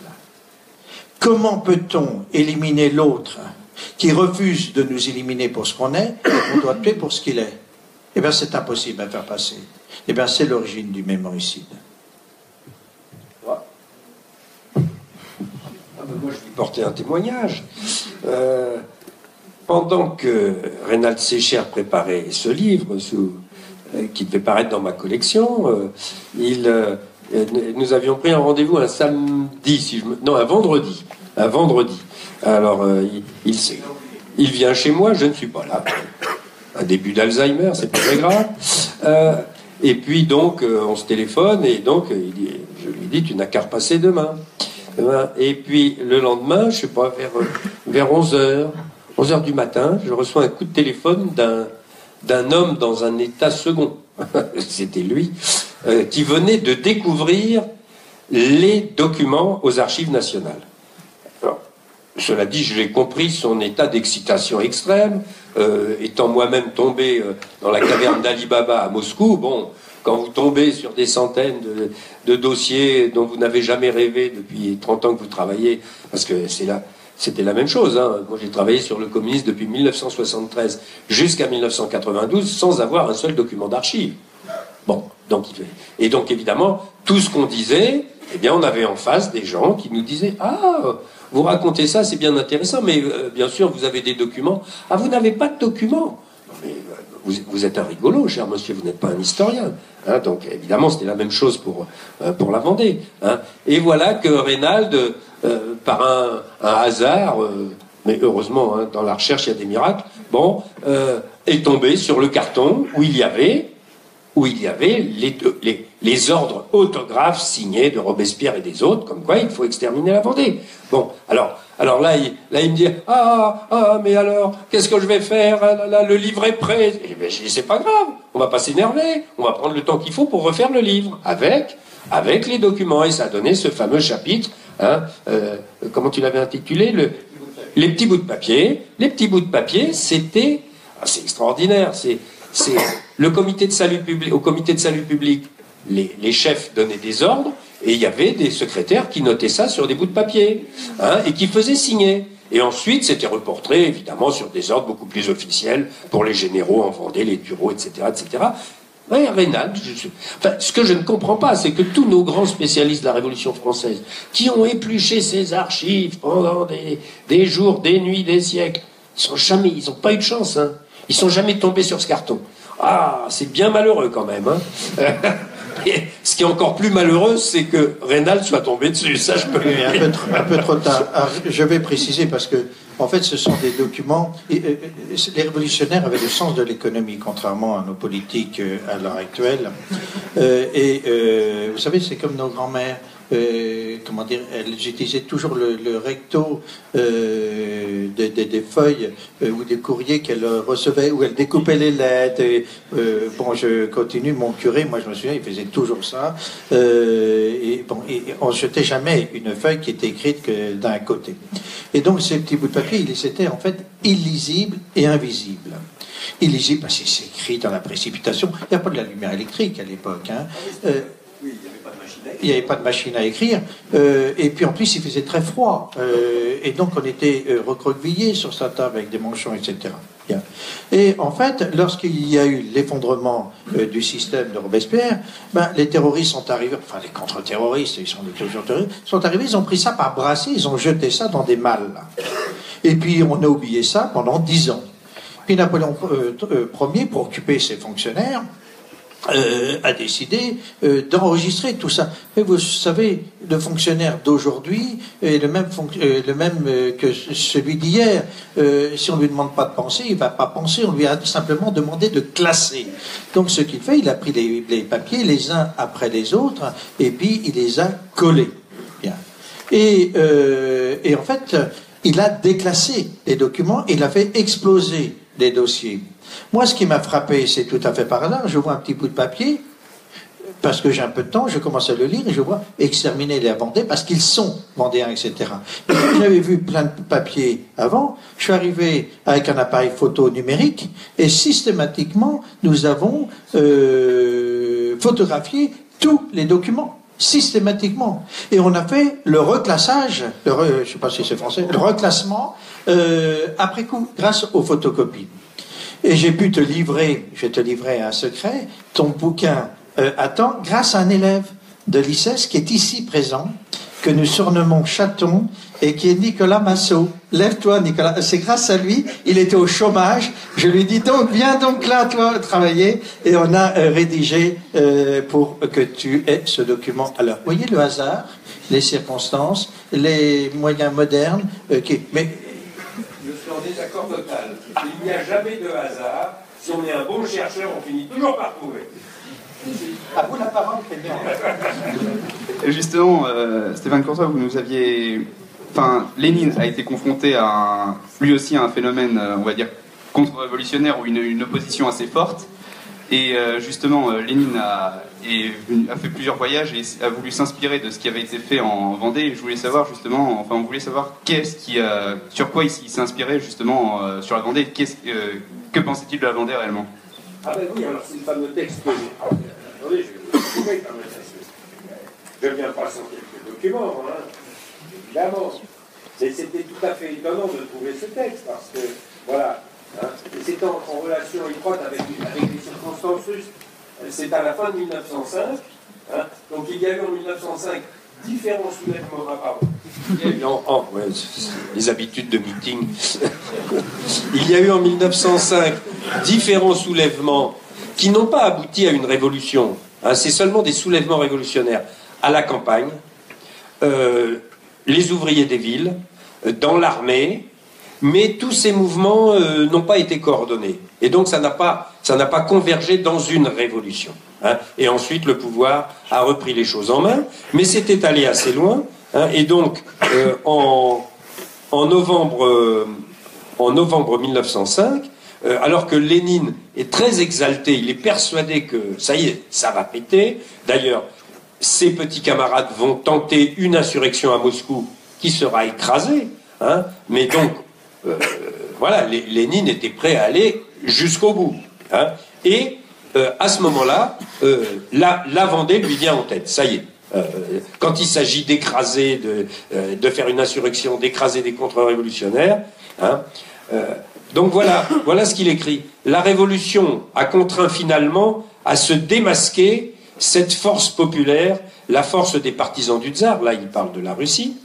Elle l'a contrainte à dévoiler à tout le monde sur qui s'appuie en réalité le pouvoir tsariste, qui en fait soutient ce pouvoir. C'est une armée de policiers féroces, de militaires abrutis jusqu'à l'idiotie, de pop barbares, de boutiquiers obtus, de déchets avinés de la société capitaliste. Il a une vision très sympathique de la société. Hein. Ce sont eux qui règnent maintenant en Russie avec le concours direct et indirect des 9/10 de nos institutions gouvernementales. Voilà la Vendée russe qui ressemble autant à la Vendée française que le monarque légitime, entre guillemets, Nicolas Romanov, ressemble à l'aventurier Napoléon. Notre Vendée non plus n'a pas encore dit son dernier mot. Ne vous y trompez pas, citoyens. Elle aussi commence seulement à prendre son élan. Elle aussi possède des réserves de combustible, entre guillemets, entassées pendant des siècles de ténèbres, hein, bon, d'arbitraire, de servage, de toute puissance policière. Elle unit toute la sauvagerie du despotisme asiatique à l'odieux des procédés raffinés d'exploitation et d'abêtissement de tous ceux qui ont été le plus écrasés et mutilés par la civilisation capitaliste des villes, mis plus bas que bêtes. Ah, ça y est, tiens, nous y voilà, nos bêtes sont là. Mis plus bas que bêtes. Aucun manifeste du tsar, aucune épître du synode, aucun changement dans la bureaucratie supérieure et inférieure ne fera disparaître cette Vendée, donc cette Vendée russe, hein, qui est tout ce qui se fait de pire en Russie. Elle peut être uniquement écrasée par la force du prolétariat conscient et organisé, car lui seul, étant lui-même exploité, est capable de soulever tous ceux qui sont plus bas que lui, d'éveiller en eux l'homme et le citoyen. Ça y est, nous y voilà. Hein, de leur montrer la voie qui les délivrera de toute exploitation. C'est merveilleux. Lui seul, donc le prolétariat, peut créer le noyau d'une puissante armée révolutionnaire, puissante et par ses idéaux, et par sa discipline, et par son organisation, et par son héroïsme dans la lutte, autant de choses qu'on retrouve dans la mythologie révolutionnaire française, qualités devant lesquelles aucune Vendée ne tiendra. Hein. Et le prolétariat, dirigé par la social-démocratie, s'est mis déjà partout à organiser cette armée révolutionnaire. Dans ses rangs doivent entrer tous ceux qui ne veulent pas faire partie de l'armée des ultras, bon, encore un terme très connoté. La guerre civile ne connaît pas de neutre. Ça, c'est bien intéressant. Hein. Ou vous êtes avec nous, ou vous êtes contre nous. Auquel cas, vous serez la liberté ou la mort, absolument. C'est tout à fait clair. Donc voilà, c'est très intéressant de voir que en 1905, Lénine publie ce texte. Ce texte, il est public. Hein. Il va être publié dans des revues clandestines qui circulent, etc. Bon, vous imaginez bien qu'en 1917, quand il prend le pouvoir, il a ça totalement en tête. Hein. Et dès qu'il voit la moindre opposition, même faible, hein, par exemple l'opposition de cette constituante qui était assez faible, eh bien bon, on sort les mitrailleuses et on tire. Hein. Et après, ça va être bien pire, évidemment, ça va être le travail de la Tchéquie. Alors ce texte est intéressant parce qu'il date de 1905, alors qu'il vient avec sa femme et sa maîtresse à Pornic en 1910, donc 5 ans plus tard. Et à mon avis, il ne vient pas par hasard. Et je voudrais aborder un point qu'on n'a pas abordé, c'est que la terreur, c'est une pensée, mais c'est aussi un moyen qui veut se donner des moyens. Et ce qui est passionnant à découvrir pour la Révolution française, c'est qu'on a beaucoup réfléchi sur comment éliminer le plus grand nombre à moindre coût. À la fois des coûts humains, des coûts financiers et des coûts matériels. Et moi, j'avais perçu qu'il y avait eu 2 grandes étapes dans l'extermination de masse et la destruction de masse. Il y a les 2 choses en Vendée, l'anéantissement et l'extermination. Et il y a 2 grandes périodes. La première période, toujours au nom du progrès. Je dis, il faut toujours se méfier des gens qui avancent la notion de progrès. On a décidé de mettre la science au service du système de mort de masse. Et pour la Vendée, on a pensé à 3 grands moyens qui vont vous paraître stupéfiants par leur modernité. Le premier, c'était le gazage. On a décidé de gazer la population française. L'homme qui est à l'origine de ça, c'est un commissaire de la République, un député. Je rappelle toujours, tu parles de commissaire, toi, mais on a les commissaires en France de contrôle, mais ce sont des députés. C'est-à-dire, ce sont ceux-là même qui votent les mesures de terreur, qui vont vérifier et faire appliquer, parce qu'il y a deux choses, sur le terrain, que les mesures décidées au plus haut niveau sont bien appliquées. Et s'ils ne sont pas bien appliqués, on les fait appliquer. C'est Carrier. Carrier est un député. Pour les Angevins, Franck Castel est un député. C'est-à-dire qu'ils sont triplement bourreaux. Ils pensent, transmettent, agissent. Donc en conscience toujours, et partagés, parce qu'ils sont partout en même temps. Bien. Et donc, pour la Vendée, celui-là qui crée ce concept de gazage s'appelle Fourcroy. Et la ville de Paris l'honore toujours en lui ayant érigé une statue que vous pouvez voir dans une des niches de l'hôtel de ville. Ça a été aussi les mines antipersonnelles. Ça vous paraît anachronique, et pourtant c'est bien cela. Et le problème d'hier est toujours le problème d'aujourd'hui. On n'a pas créé la mine intelligente qui saute sous le mauvais, sous l'indésirable. Et puis le troisième élément, c'est l'empoisonnement de masse, pas notamment l'arsenic, etc. C'est parce qu'on n'a pas trouvé la solution à l'époque, et que Lénine, pour une partie, notamment l'utilisation du poison, du moins du gaz, puisque c'est lui le premier qui va utiliser le gazage par le biais des camions, etc. Ce n'est pas Hitler. Hitler n'a fait que reprendre des systèmes et reprendre une pensée. Bien. Eh bien, on va utiliser des moyens traditionnels qu'on va utiliser massivement. Et les moyens traditionnels qu'on va utiliser massivement, il y en a 6. Pour commencer, la décollation. Alors vous êtes stupéfait de voir Daesh avec les têtes brandies. C'est un moyen qu'on a utilisé révolutionnaire massivement. Et on coupe, on décapite les gens, pas seulement avec la guillotine, pour des questions de rendement, comme je vous l'ai expliqué. Mais c'est la grande période des charcutiers bouchers. On recrute massivement les charcutiers bouchers pour découper les têtes. C'est aussi les sabres, etc. Deuxième moyen, c'est le feu. On met les gens dans des lieux, comment dire, on les concentre et on les brûle. C'est le cas, par exemple, tout près d'ici, le cas le plus connu, c'est le Petit Luc. Et vous avez à la chapelle Basse-Mer, la chapelle Saint-Pierre-aux-Liens, etc. C'est aussi l'asphyxie, c'est-à-dire qu'on met les gens dans des grottes et avec du bois humide ou des herbes humides, eh ben, on les asphyxie. Vous avez des exemples, par exemple, à Chantosso. Mais vous avez aussi les noyades. Alors on pense aux noyades toujours aux noyades de Nantes. Ce sont des noyades les plus connues parce qu'il y a eu un procès. Mais il y a des noyades partout le long de la Loire. Par exemple, à Angers, vous avez un spécialiste des noyades, qui est un ami d'ailleurs de Carrier, qui est Franck Castel. Mais on noie absolument partout. Dès qu'il y a de l'eau, on noie. C'est que ça soit le puits, la mare, la ria, l'étang, etc. C'est un système. Cinquièmement, la balle. On fusille les gens. Et puis, bien entendu, ce qui s'appelle l'éclatement des crânes, on met les gens les uns à côté des autres et on fait exploser les crânes à coups de crosse, de bâton, etc. Ce qui est très intéressant, c'est la courroie de transmission de tout cela. C'est-à-dire que vous avez le comité de salut public qui pense, qui fait, qui conçoit la loi. Vous avez l'Assemblée nationale, la Convention, qui vote la loi. Et après, vous avez toute une courroie de transmission de l'ordre qui passe par le ministère de la Guerre et qui va aller à l'armée. C'est l'armée française qui exécute les gens pour ce qu'ils sont. Et vous savez, tout se retrouve, comme tu le disais si justement. On a des lettres de soldats qui sont absolument hallucinantes. Donc, par précaution, on demande aux soldats de ne pas écrire à l'intérieur des frontières de la Vendée militaire. Vous savez, on est en France. Si on demande aux Français d'obéir, ils vont désobéir par nature. Et sur le périphérique, ils vont écrire. Et on retrouve les lettres où ils racontent comme ça comment ils tuent de préférence les femmes, les enfants, etc.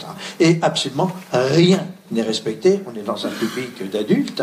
Et on a l'exemple terrible raconté par le commissaire général du Maine-et-Loire, Ben Aben. La scène se passe au Mans, qui est vraiment un acte majeur. Génocidaire, c'est-à-dire que, comment dire, les Vendéens vont confier à la gratitude des Bleus, les femmes, les enfants évidemment, et on va les éliminer systématiquement. Et on va mettre les corps féminins tout au long d'un chemin, et morts, on va les violer systématiquement pour les souiller, pour montrer que le républicain doit rattraper la femme matrice, même au-delà de la vie, c'est-à-dire dans la mort. Et il y a tout un rite qui est absolument d'une violence incroyable, qu'il faut dire, mais on a la même chose en Union soviétique, etc. Bon. Donc, il faut bien comprendre. Et je voudrais conclure une chose. Maintenant, la Vendée, je crois que c'est acté. Mais tant que personne ne viendra remettre en question le génocide des Vendéens. Mais le problème, et je me tourne vers toi, c'est que ce n'est pas le seul. Maintenant que nous sommes montés sur la table de l'histoire, il y a tout le reste à faire. Et ça, c'est ton boulot, le professeur d'histoire, de donner des sujets. Le chantier de la terreur sur la Révolution française, on a mis 30 ans à l'ouvrir, il est ouvert. Vous avez un énorme travail à faire. Partout, je vous racontais l'histoire, et je m'arrête vraiment là. Je faisais une conférence dans le sud de la France, et il y a un habitant qui m'appelle en me disant, qui a été présent, qui m'interpelle, et qui me dit, vous savez, dans mon village, j'ai plus le nom en tête, mais vous allez sans doute, quelqu'un va sans doute me le citer, il s'est passé dans mon village sous la Révolution française quelque chose d'absolument atroce. Il y avait un arbre de la liberté qui avait été planté, puis il a été coupé. Et je sais que certains ici, enfin vous êtes un peu trop jeunes, se sont fait une spécialité en 1989, lorsqu'on a planté les arbres en France, de les couper, et certains d'ailleurs ont été si méticuleux qu'ils les ont coupés en dessous du sol. Je ne citerai aucun nom, mais j'en connais au moins 2 ici qui l'ont fait. C'est pas très écolo d'ailleurs. Et donc, il coupe l'arbre. Le représentant en mission, le député arrive en disant « Qui a coupé l'arbre ?» Et bien entendu, tout le monde a dit « On ne sait pas ». Il avait rassemblé sur la place centrale du village tous les habitants. Il a posé une dernière fois « Qui a coupé là ?» Personne n'a répondu. Il les a systématiquement massacrés. Ensuite, il a rasé les maisons. Ensuite, il a coupé la commune en 4. Il a donné les éléments de territoire aux communes circonvoisines. Qu'est-ce que c'est comme crime? Ben, c'est à travailler. Mais ce n'est pas un exemple. Il y en a partout à travers la France. Tout est à faire sur la terreur maintenant qu'on a les bons mots. C'est le mot qui fait l'acte. C'est ça qui permet de le percevoir comme le mot mémoricide. Hein? Comment cela se fait-il que 200 ans après, les Vendéens sont devenus des bourreaux et les bourreaux des victimes? Est-ce que c'est volontaire? Est-ce que c'est un dérapage naturel? Ou est-ce que c'est une programmation? En l'occurrence, par la Vendée, c'est une programmation qui a été réfléchie de toutes pièces au moment du passage de la loi. Alors on va peut-être vous poser une dernière question, puisqu'on est quand même rattrapé par le temps. Vous avez présenté un peu tous les moyens qui ont été mis en place pour exterminer la population. Et on voulait simplement savoir quels ont été les bilans de ces différentes terreurs. Alors on commence par la Vendée. Vous avez 2 bilans possibles. Le bilan humain, puisque l'idée, je rappelle, en Vendée, c'était l'extermination et l'anéantissement.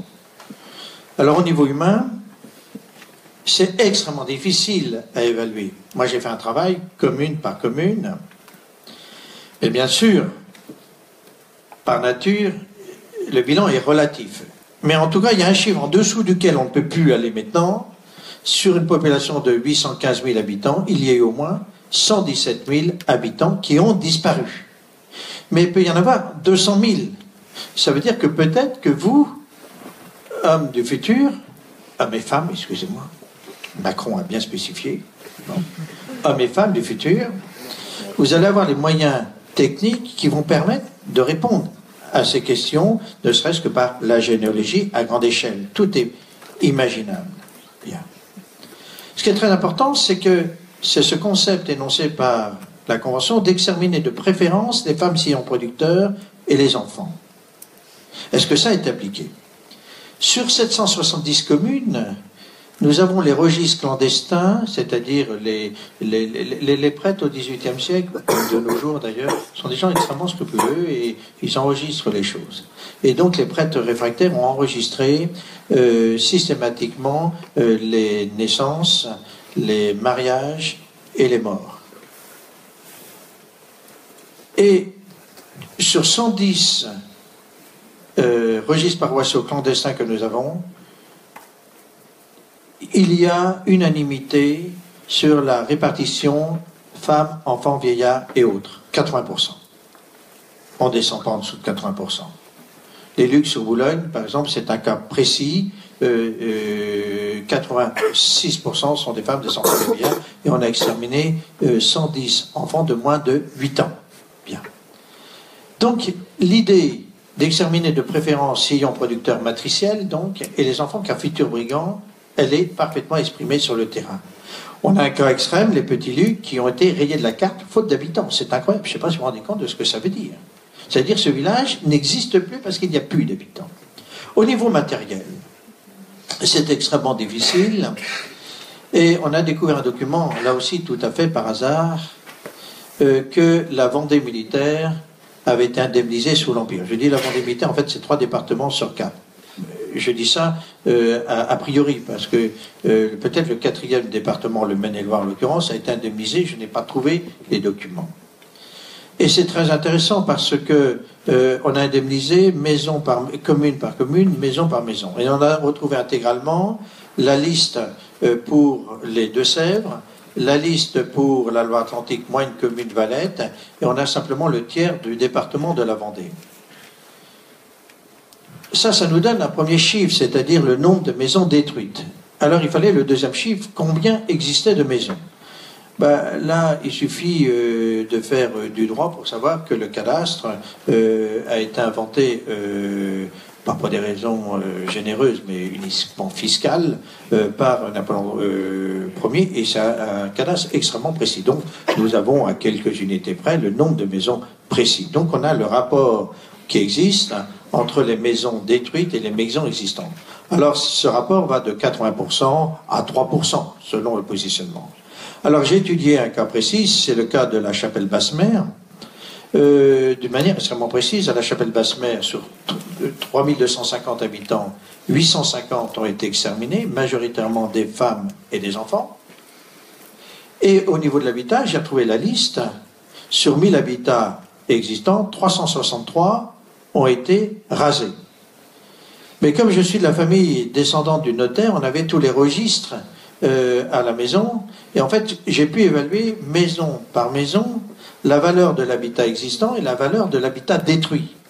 Et bien entendu, comme je connais le pays, j'ai pu situer géographiquement sur le terrain les maisons. Et en fait, on a détruit de préférence les bourgs, c'est-à-dire là où se fait les échanges. Et en fait, ces 363 maisons représentent 51% de la valeur immobilière. Et surtout, on a détruit les centres d'échange, c'est-à-dire le marché, là où on vient vendre et là où on vient produire. Donc, pour la Vendée, c'est extrêmement précis ce que nous avons. Mais on va aller encore beaucoup plus loin. Ce qui est terrible, et je vais conclure là-dessus, puis je te laisse la parole, c'est que le mémoricide se prolonge à l'heure actuelle. Et je vais prendre un exemple précis. Il y a cette idée, on est toujours dans cette idée de couper la France de ses racines. J'ai découvert hier qu'on avait inventé un nouveau calendrier officiel qui a rayé les saints. Ah oui, je vais te faire voir ça. Donc c'est le jour de lapin, le jour de la grenouille. C'est le... Non, je te promets. Vous allez vérifier, vous verrez. Depuis le 1er janvier, il y a un nouveau calendrier républicain, tous les jours. Mais l'idée est de déraciner les hommes, et un des moyens, c'est de couper les gens de leurs racines. Et je prends le cas de la chapelle Basse-Mer. C'est très intéressant. Je suis en train de faire un procès au préfet et au maire. On a débaptisé la chapelle Basse-Mer parce que la chapelle faisait trop religieux et Basse-Mer, ça faisait trop médiéval. Et on lui a donné un nouveau nom, Divat-sur-Loire. Alors c'est passionnant à étudier ça. Alors Divat, c'est une petite rivière qui est morte, qui séparait la Bretagne de la France. Je rappelle que les Bretons sont français depuis le...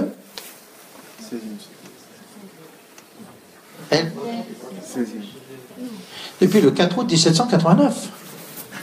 Les Bretons, comme les Corses, etc., sont français depuis le 4 août 1789. Ben évidemment. Avant, ils ont un statut particulier avec leurs lois, etc. On rappelle, c'est un État associé. Hein? Vous voyez, c'est intéressant de faire du droit. Et donc Divat, c'est la rivière, mais qui est morte 6 mois. Et on va, Divat-sur-Loire, Loire, c'est là où on a noyé une partie de la population. Je ne sais pas si on vous rendez compte du nom mortifère. Donc ce village a perdu son nom qu'il a eu depuis l'origine.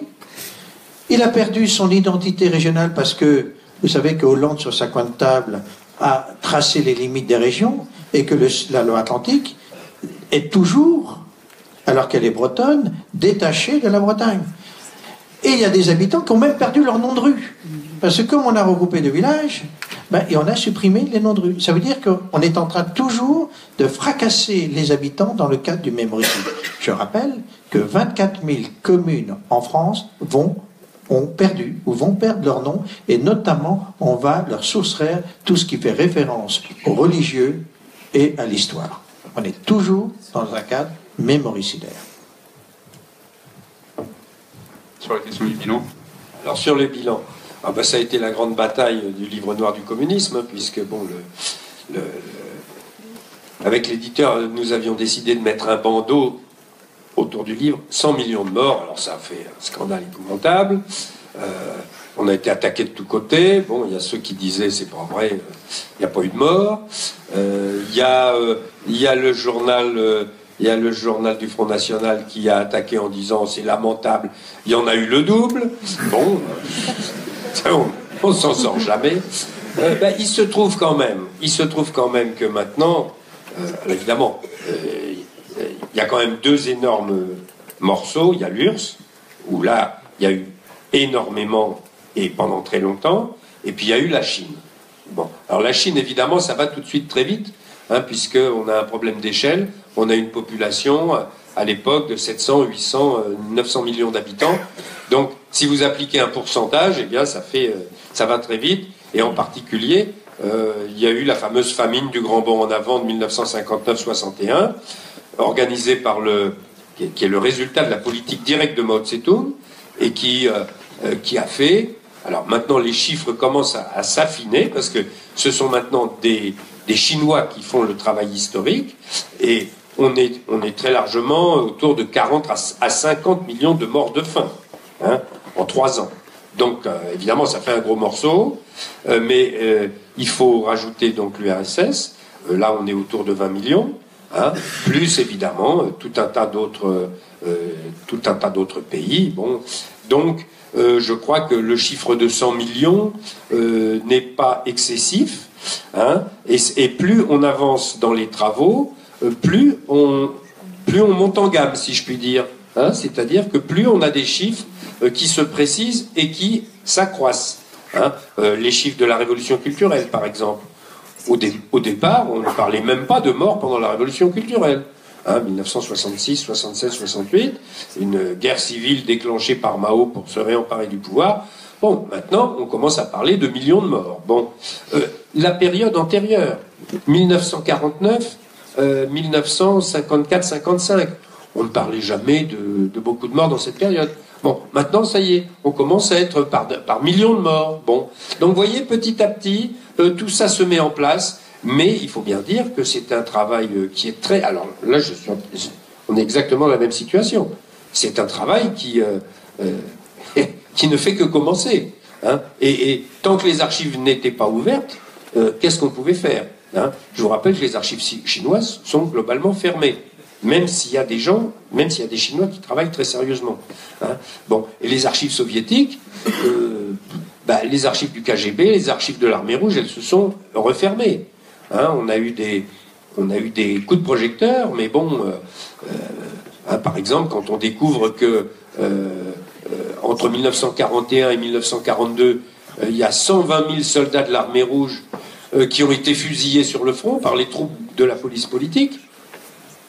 Alors, vous savez très bien qu'en France, M. Jospin a fait tout un cinéma sur les fusillés de 1917, qu'on finit par compter sur les mains de 2 ou 3 mains. Mais là, quand on fusille 120 000 soldats sur le front, alors ensuite on vient vous parler de l'héroïsme du soldat de l'armée rouge. Oui, mais il est assez compréhensible. Hein. S'il avance, il a 9 chances sur 10 d'être tué par les Allemands. Mais s'il recule, là, il a 10 chances sur 10 d'être tué par les mitrailleuses des troupes du NKVD qui sont derrière. Et on a un chercheur, j'espère bien qu'on le verra à l'ICES un jour, un grand historien anglais, Anthony Beevor, hein, qui est un militaire anglais à la retraite qui est passé à l'histoire, c'est une très bonne idée, hein, et qui a fait de grands livres sur les grandes batailles soviétiques, hein, et son dernier grand livre, c'était la bataille de Berlin, hein, la prise de Berlin en 1945. Bon, il a réussi à rentrer dans un certain nombre d'archives de l'armée rouge, il a raconté des choses épouvantables. Bon, et la dernière fois que je l'ai vu, je lui ai dit, alors Anthony, ça va? Quand est-ce que tu retournes à Moscou? Il m'a dit, ah, moi, Moscou, c'est fini. Depuis que j'ai publié mon livre sur Berlin, ils ont très très peu apprécié, donc je tiens à ma peau, donc je reste...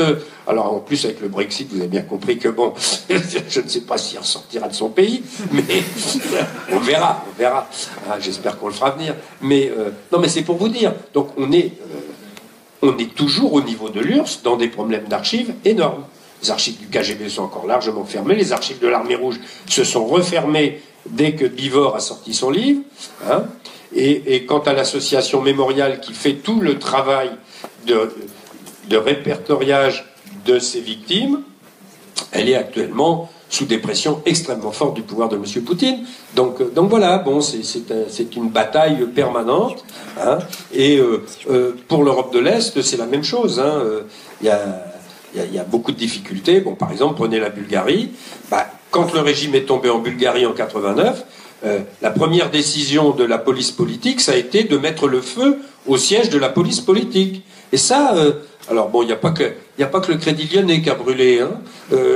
Le siège de la police politique bulgare, il a brûlé. Ça peut arranger beaucoup de monde. Là, il y a beaucoup d'archives qui ont disparu. Bon, donc voilà, on est là encore. Mais enfin bon, le bilan est énorme. Hein, c'est évident. Le bilan est énorme. Donc avant de passer à 2-3 questions, mais vraiment très rapides parce qu'on est un peu pressé par le temps, je tenais tout d'abord à remercier nos 2 conférenciers de ce soir qui sont venus discuter avec nous, justement d'être venus discuter de la terreur sur une terre qui a été fortement marquée par la Révolution et dont certains auteurs n'ont pas hésité à écrire que la Vendée, par son rôle pendant la Révolution, était le seul département à être devenu une province et non l'inverse. Merci beaucoup.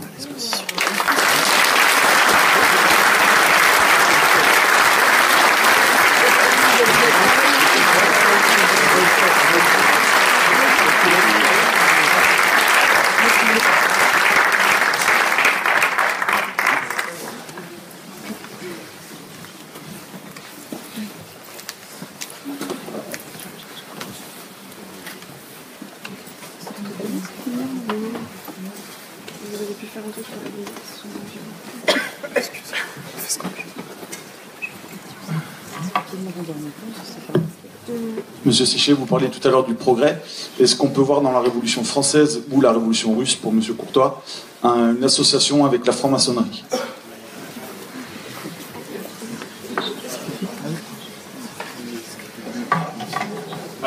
Pour la Révolution russe, certes, bolchevique, je distingue bien russe et bolchevique. Pour la révolution bolchevique, sûrement pas, parce que je vous rappelle que quand il a créé la Troisième Internationale ou Internationale communiste, Lénine a instauré 21 conditions, et en particulier pour la France, il y avait une 22e condition secrète, qui était l'interdiction de la double appartenance au Parti communiste ou à la franc-maçonnerie. Et les bolcheviques, qui étaient une organisation secrète, ne supportaient pas qu'une autre organisation un peu secrète puisse les contrarier ou les pénétrer.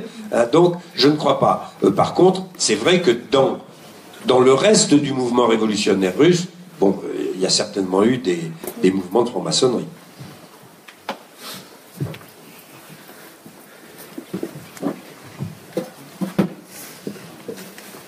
Bonsoir.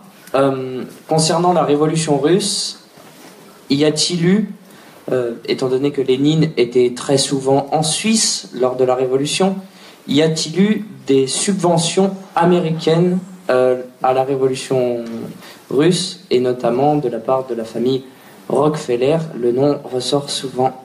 Merci. Alors, d'abord, une mise au point, M. Cahuzac n'avait rien à voir dans cette affaire. Bon, ça c'est certain. Alors maintenant, les financements de Lénine, toujours très compliqués, parce qu'évidemment c'était très secret et des affaires très embrouillées. Une source de financement, en particulier grâce à Staline, les hold-up. Les hold-up, le chantage révolutionnaire, etc., en particulier à Bakou. Puisque je vous rappelle que la découverte des pétroles à Bakou, au début, enfin à la fin du 19e siècle, au début du 20e siècle, a fait de cette région de Bakou un espèce d'Eldorado absolument ahurissant. C'est-à-dire que le type qui découvrait un puits de pétrole, du soir au matin, il devenait milliardaire. Là, Staline et ses équipes allaient voir ces gens-là en disant bon, il faudrait peut-être nous donner un peu d'argent. Parce que si vous voulez pas, je crains que votre puits de pétrole ne se mette à flamber. Bon, donc voilà. Alors cela dit, le racket révolutionnaire, c'est très banal. Vous allez en Corse, vous allez au Pays Basque, vous allez dans beaucoup d'autres endroits, le racket révolutionnaire. Autre chose, les détournements d'héritage. Ça, c'est intéressant. Ça n'est pas très moral, mais c'est très efficace. Il y avait en Russie des gens très riches, bien entendu, dans l'aristocratie en particulier, et il y avait dans ces familles des jeunes qui, d'un seul coup, justement, se prenaient pour des progressistes, donc ils pouvaient très bien être abordés par des militants bolcheviques, et si on arrivait à circonvenir une jeune fille qui venait d'hériter d'un gros magot, eh bien on la faisait épouser tout simplement par un militant bolchevique qui empochait le magot, et puis ensuite disparaissait si nécessaire.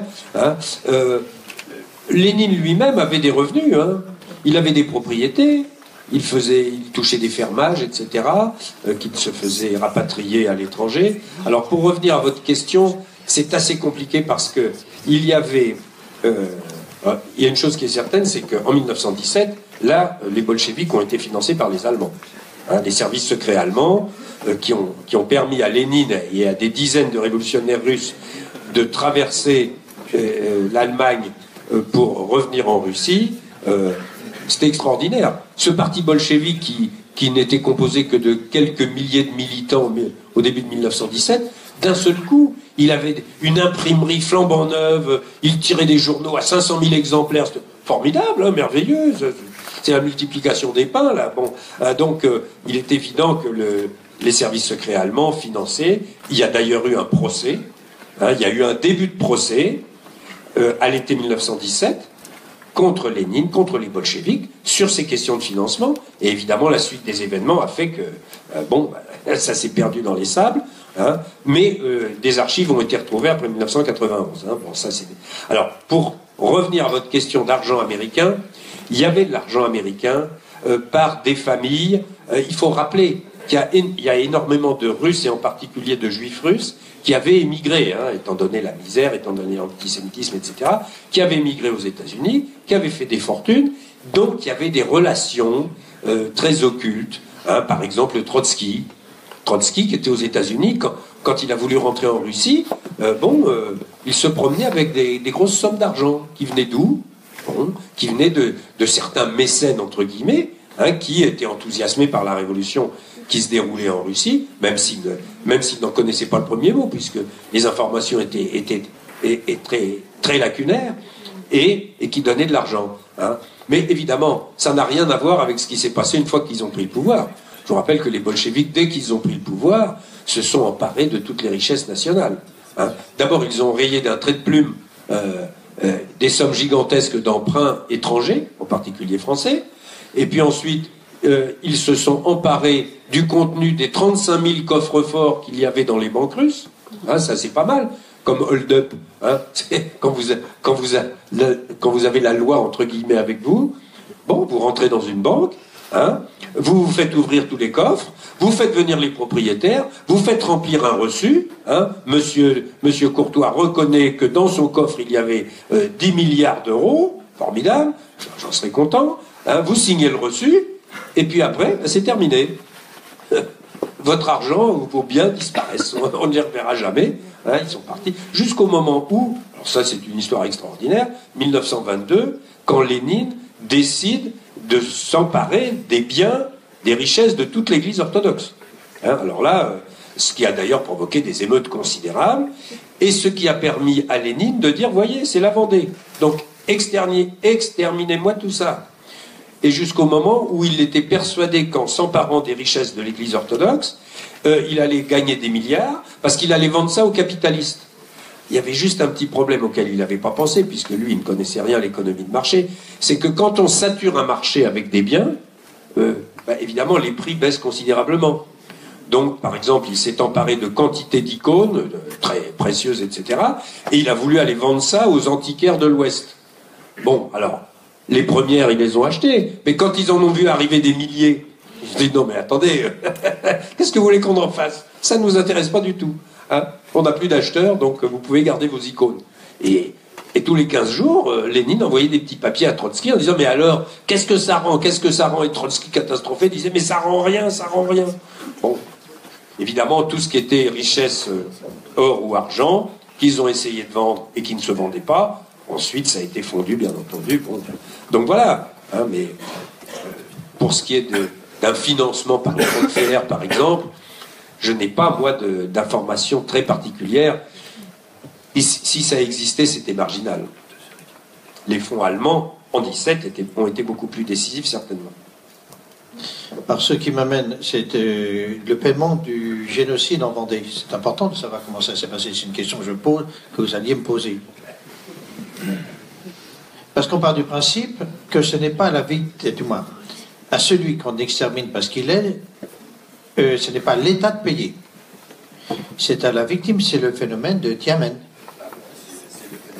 C'est le phénomène chinois. En Chine, quand vous êtes condamné à mort, on vous met une balle dans la tête et la famille doit payer le prix de la balle. En Vendée, c'est la même chose.